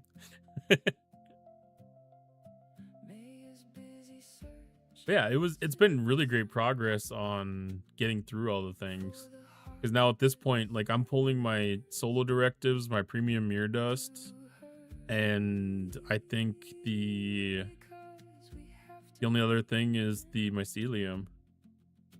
Oh, Emblems of Honor. I'm still pulling that because I'm finishing up the last little bit of the war room. Rather than that, I've been ignoring everything else in the store right now. Because everything is hide behind the legendary currency for me. So I'm trying to make my current goals.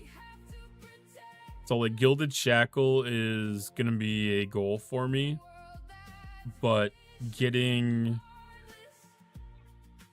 all my efficiencies up for my G7 buildings is where my current by current objectives lie. I feel like there was another one too.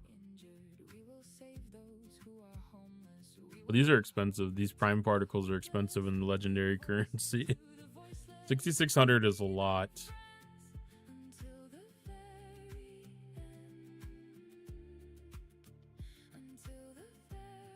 See, I can't quite get an unlock off of this thing right now.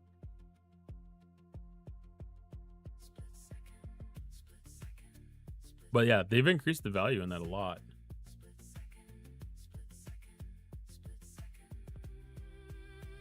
So many choices in here.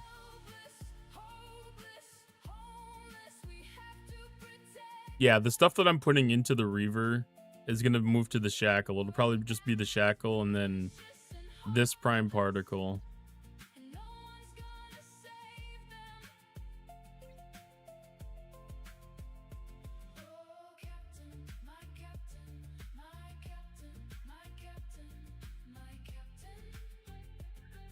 Yeah, the bonus refinery. I feel like this is going to have good long-term value for me.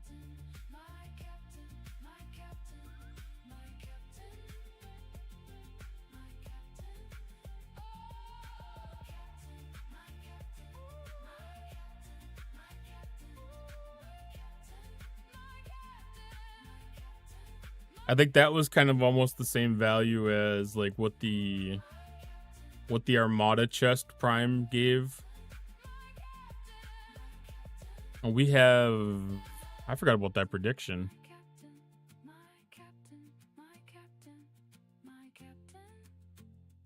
All right, so we had one person vote on each side.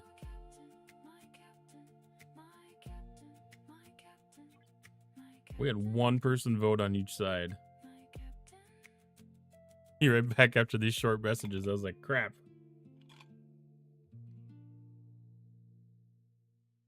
I have to wait to move that until after the ads are done.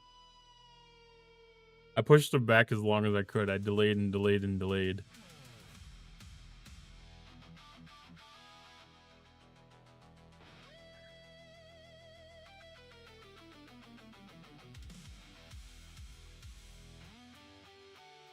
I already have a Logitech keyboard. I don't need an ad for another one.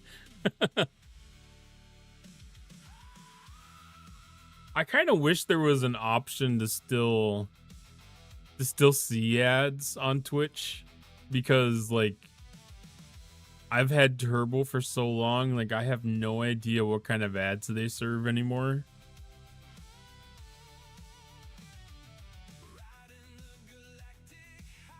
Not that I particularly want to watch the ads, I just get curious what they would serve me. Don't travel, don't need an ad for Trivago.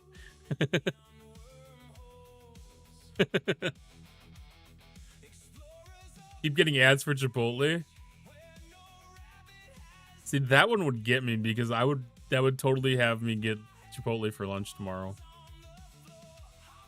Most ads are pretty targeted. I know, unless you're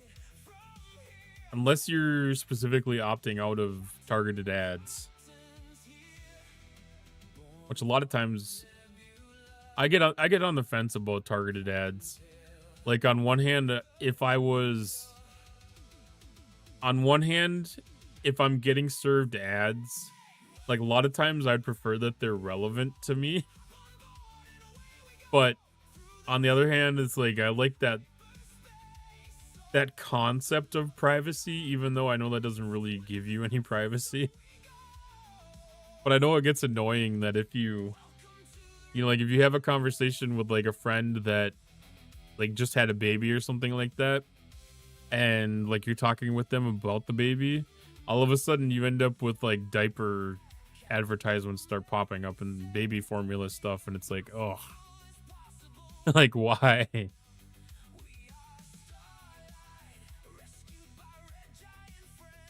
Someone sent me a link to a PC they were thinking of buying, wanted advice, and it was a Skytech gaming PC. I never heard of the company, so I looked up a few reviews and such. Now you're getting ads for their PCs. Yep. Keep getting ads for impotence and stamina products. No idea why. Reminds me I should clear my browser history. Never had an ad for baby, but definitely not having the right conversations. Yeah, my my buddy had a baby like 2 years ago, and it was like 3 months of diaper advertisements. Like even my Amazon page would come up with it. If their paid data actually showed anything, they'd learn that I will intentionally not buy the product if their ad is annoying. That's understandable. All right, let's see how this geode opportunity goes. That's stated isogenite. I did not flip the geode.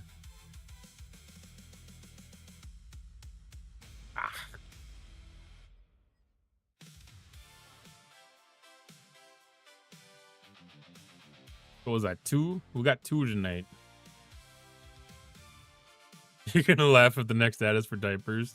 Well, I mean, there's definitely times where, you know, like it's been verbal conversation and not specifically something in text or web searches or anything that have served ad changes to me.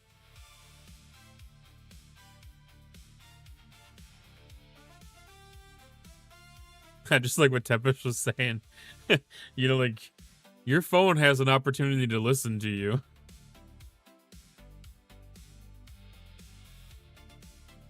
Twitch streamer that I watch for Grand Sumo tournaments has his own collection of old and funny commercials to show. Most of them are pretty hilarious. I wonder how that works. Like, obviously that's not an ad for Twitch. That's just them for their own breaks that they're taking.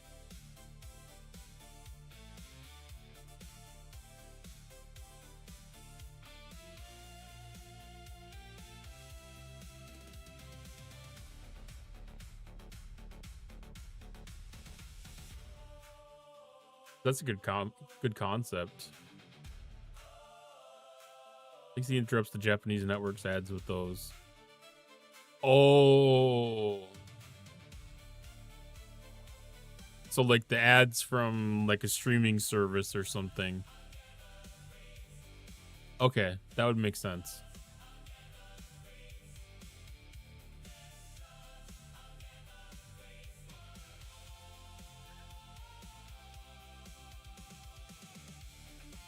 Vale 3 is at war right now. 2 alliances have decided to wipe all the miners every hour. The most common theory so far is that one of their leaders caught their spouse cheating and is acting out. Holy shit. A lot of Western celebrities do ads in Japan that are never seen here. I have definitely seen that, Mecha Dave.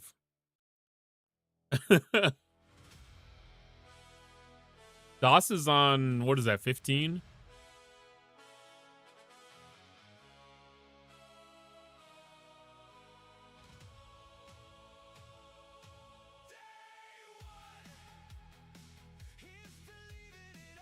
$20. I never remember. You're in one of the lower numbers than mine. I'm in Vale 1. We're pretty quiet.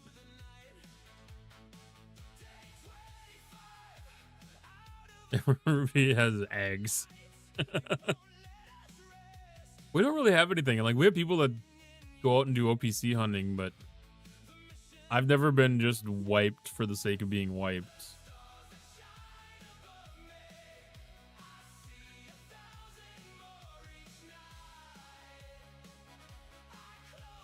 Tommy Lee Jones does a series of ads for Boss Canned Coffee where he's an alien. That's crazy. Like, is that partially played off of, like, Men in Black?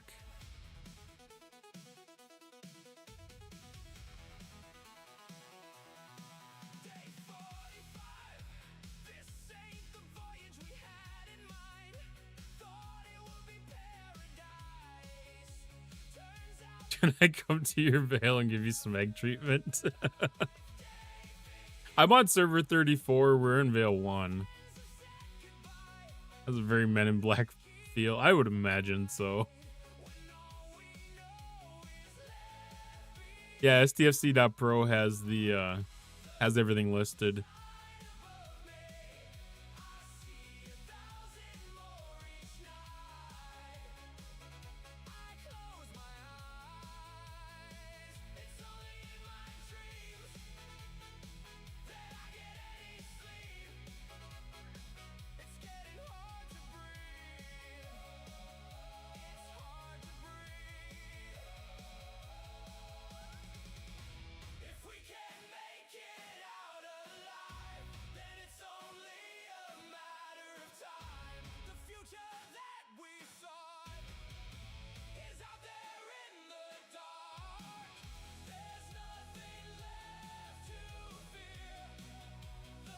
So like when you look at stfc.pro, you can look across the servers, and sometimes it's easier to pick like your server and see what veil they're in. Sometimes it's easier to pick the veil and see what servers are in it. Depends what your information you're looking for. But you know, like you can pick your veil that you're looking at and see what servers are members of that. So like server 711 here, that's on veil 1.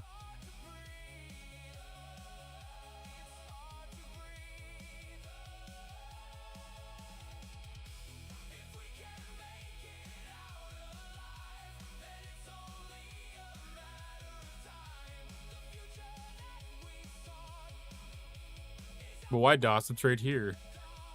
This stays updated too.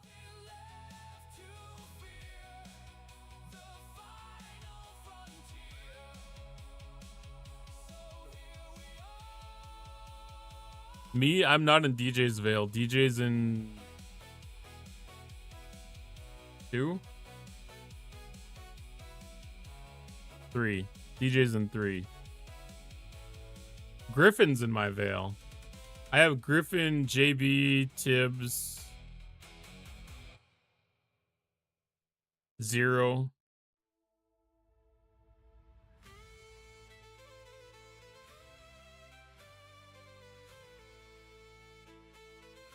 I don't remember anybody else.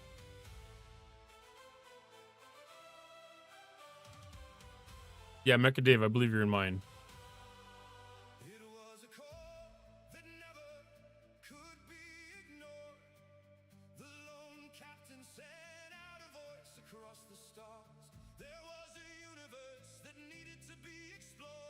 Yeah, 17 and 34 are together. Which, generally speaking, from my understanding, and I've never really tested or verified or anything, but I believe generally your same opponents that you have for incursions are usually in your same veil, if not always in your same veil. I think that's a constant. I'm not 100% sure. I've never verified that. I've kind of made that assumption.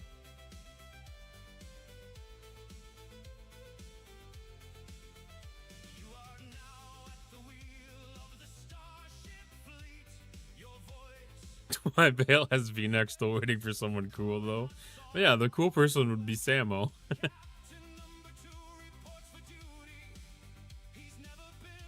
Yeah, Mecha Dave, I think I've seen you running around hitting hostels. I don't know if, I don't generally see people like actually mining.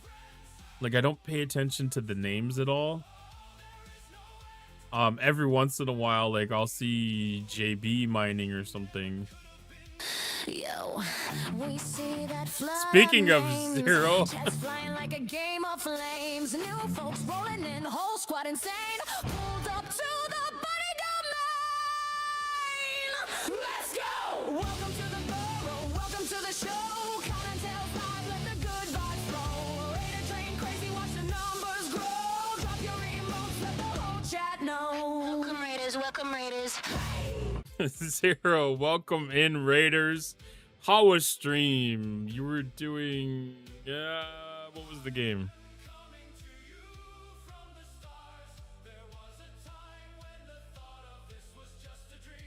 That was 4. I'm colorblind. Black Ops 7. There we go. I was like, I just saw it. I was looking.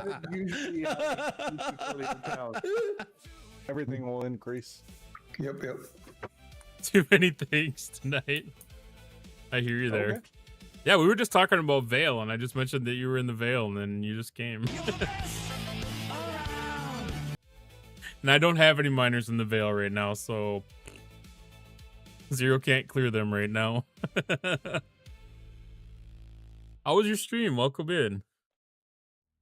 We are out here playing some Star Trek Fleet Command, discussing, I don't know, I guess it's a little bit of everything at this point.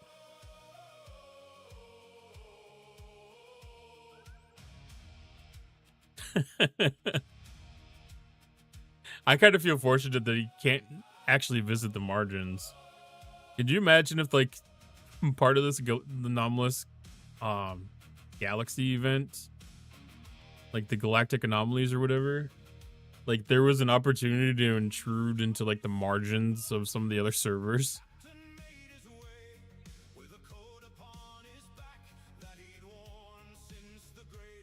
Like that'd be kind of cool. Like if there was like an actual like wormhole that you could kind of wiggle yourself into, end up on somebody else's server, and cause some shenanigans.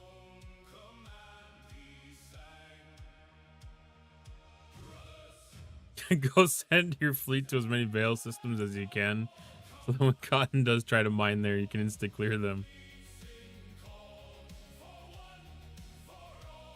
Baldrin is building shit on stream.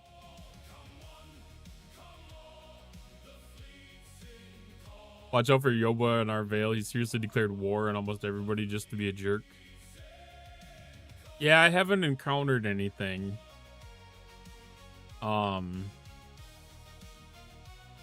Like most of the time I'm pretty good about making sure that my ships stay under protected cargo.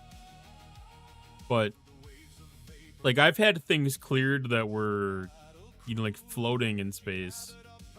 You know, like that one I'm semi used to.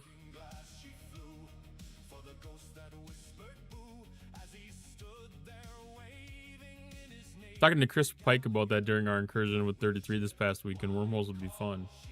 Yeah, like just some kind of a special thing to do for, you know, like a couple hours or something. Like you have like a timeline that you got to go back by. You know, like you can be gone for a certain time, and then, you know, like if you don't make it back, your ship just automatically blows up.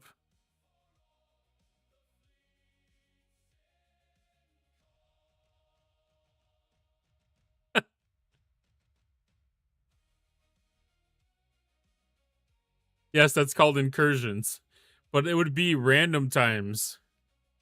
It'd be random times that you could do it. Yeah, like let's say it just happens like once a month on a Saturday, then like the wormhole is open for 12 hours.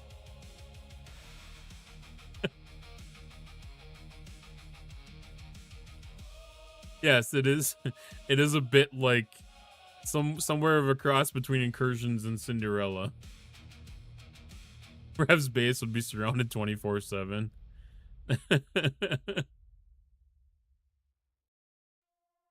Yeah, I could definitely see that.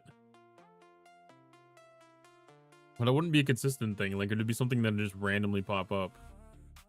Like, not even like a notification in game. You would just have to like happen across it.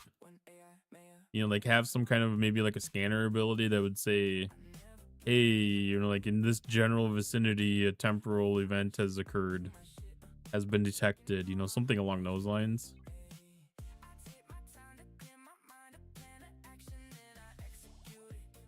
Like, I don't know. It'd be interesting. It'd be a way to introduce something new to the game without impacting current things that they have.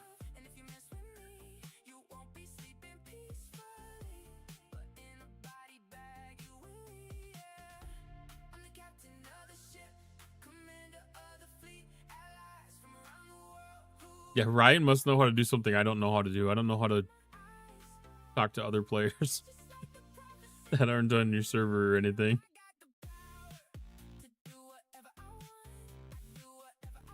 Every single incursion or GC is filled with where's Rev's base. I so don't go to... even during incursions, I don't go to GC very often. Like, sometimes I'll feel like I would just want to say hi to people.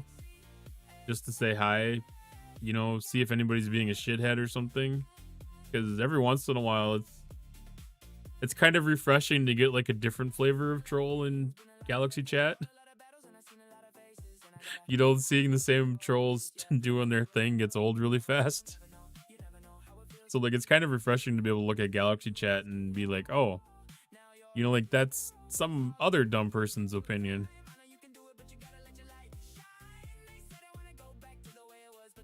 Yeah, during arenas or incursions. I mean, there's obviously a way to do it because, like, the stupid spam bots get away with it.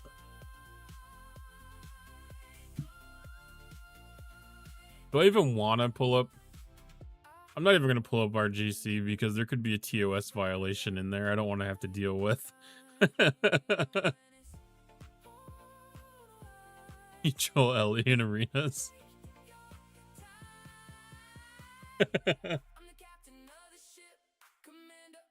Like, I feel like there's actually an opportunity that that's happened.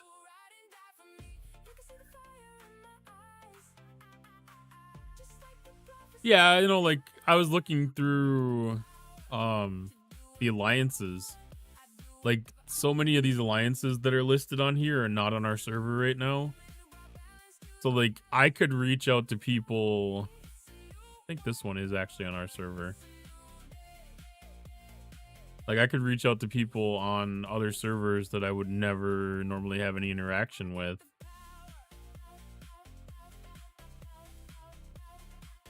You know, like, so if I knew somebody was in one of these alliances that I was trying to get in contact with, like, I'd be able to do it. But I'd have to really know. I'd have to really know. But it's like really interesting how some of these alliances get listed. Wow, this is a person without a name. Oh, just special characters that can't be read. That's funny. But like, you know, like, this alliance shouldn't be this listed this low in this board. But like, they're way down here. Like, it doesn't even make sense.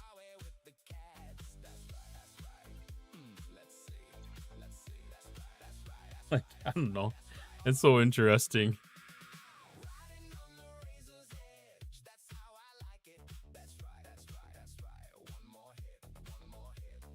Yeah, 7-Eleven's Veil 1 with us.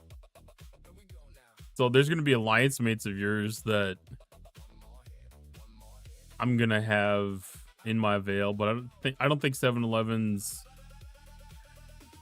been on our server, so I don't think there'd be a chance that there would be here. But like, in Veil chat, you know, like, there's a chance that one of your servers people could be on here.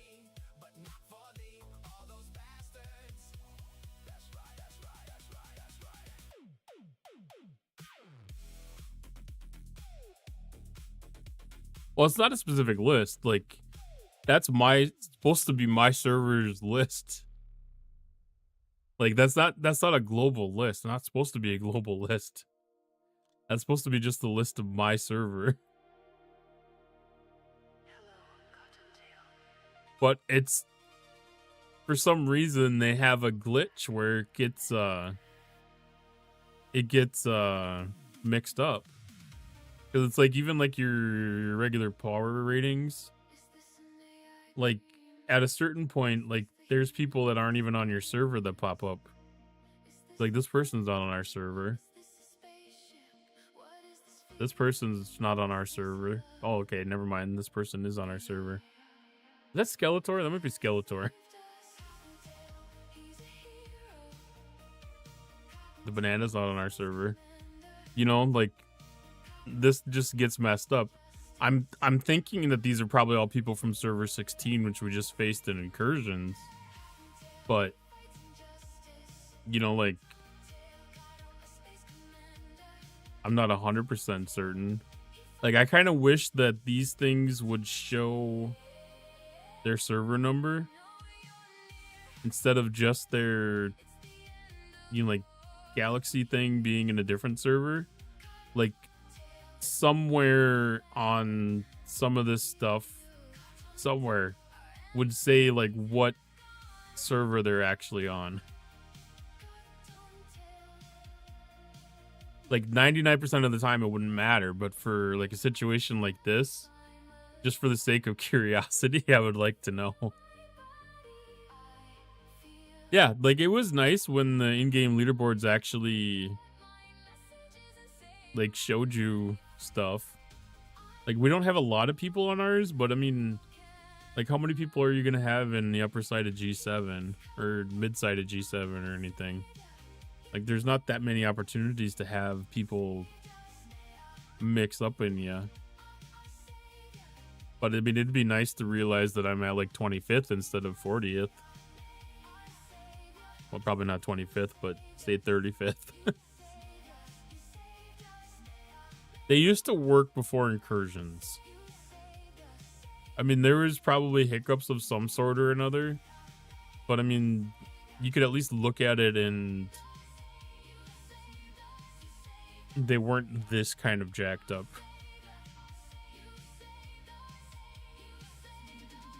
Yeah, the Alliance power rating, that definitely doesn't always reflect the correct values.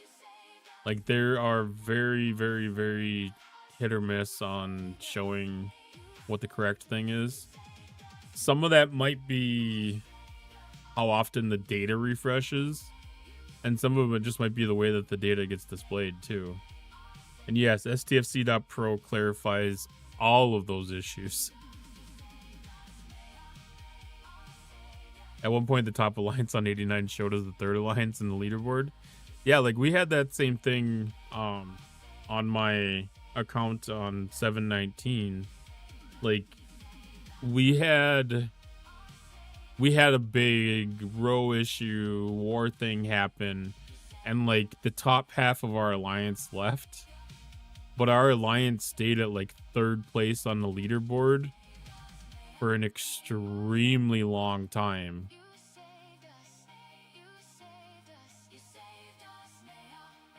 Around the 7-Eleven Discord, sometimes we would check the ALB and think, whoa, who the heck is this alliance? Yeah, like we used to do the same thing. Like our server Discord, you know, like the top 10 alliances were in a row council. Like they had like most of the control over putting up suggestions for row and stuff like that. And then like the top 50 alliances or something like that got to vote on the row actions. So like that was something that we did, you know, like it was based on like we'd take a snapshot at a specific time period on like a quarterly basis or something, and you know, have our server wide meeting and do our row discussions and stuff like that, and you know, like set what this, you know, row leadership council was. And you know, like at something like that won't work in these games right now. It used to be, you know, something fairly realistic that you can count on, but now you'd never really be able to do that unless you're using an outside source like STFC.Pro. But I mean, for the most part, like I don't even know if our like row server has the same stuff together anymore, because like the last big change that we made, like we kind of generalized enough of the rules to make it adaptable to like changes in the game. So there's a 4-minute warning for dailies too, by the way. We're getting down to that point. I need to collect them on my other account. I think I'm gonna have them finished, but I need to at least collect the milestones that I have done.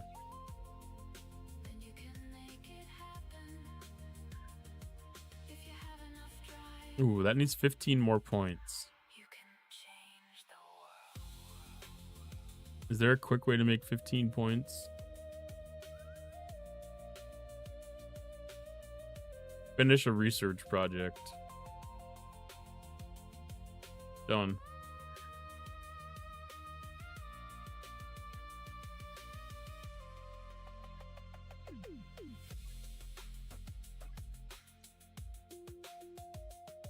I can't wait until this account gets freebooters.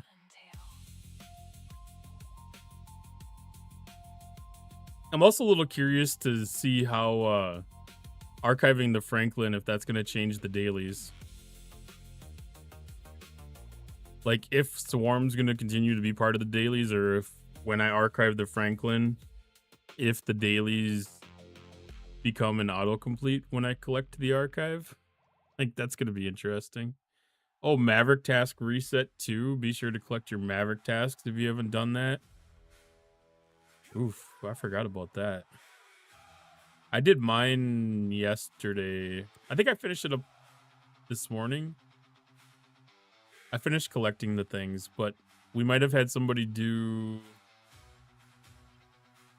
some of the Conqueror Armadas, possibly. We were getting pretty close to the next milestone on that. We did not. Yeah, that collection happens too.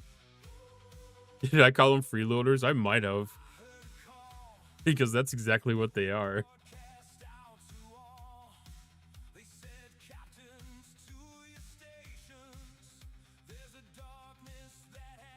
To be fair, what's the point of voting on Roe if your else can't even take part?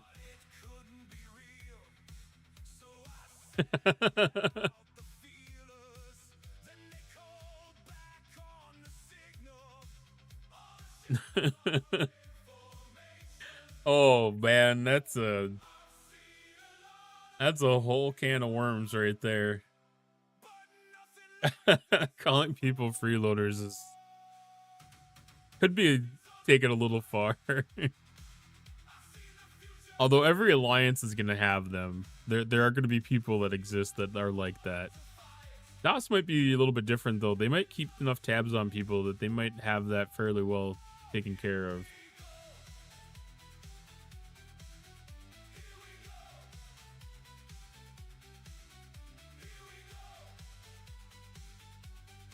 $100+ alts, 20 different alliances, 50 Discord alts.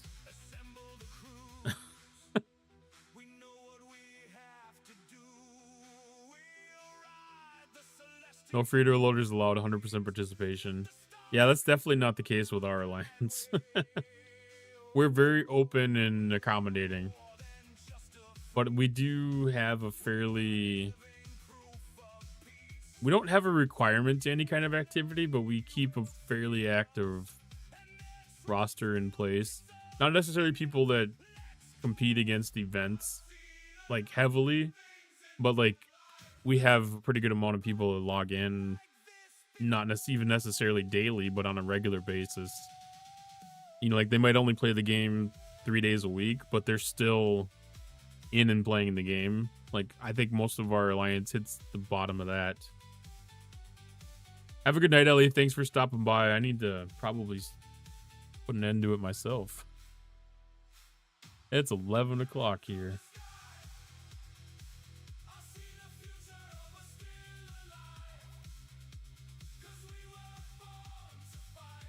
I'm not used to being at the back end of the evening.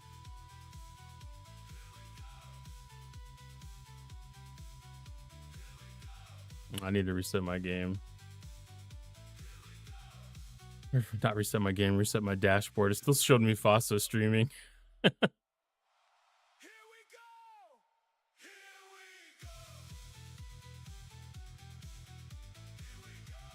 Oh, let's see.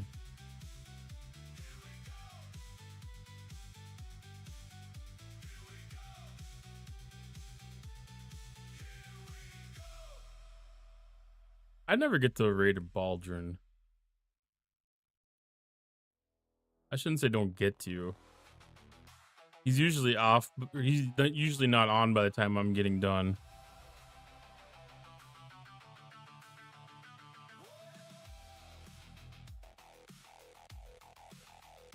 Is he still...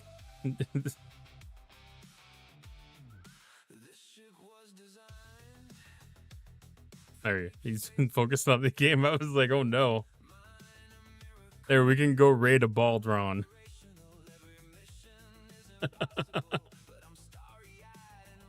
Oh, yes.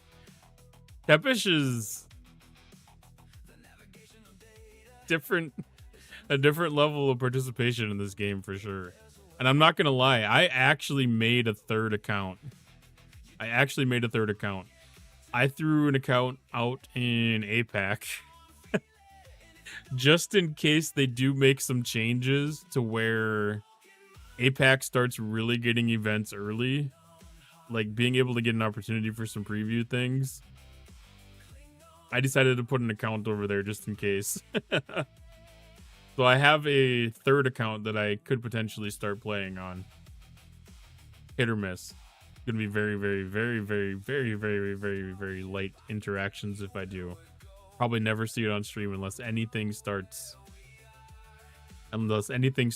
happening earlier in APAC. And Kuko is on my server and in my alliance and then knows my crazy. I mean,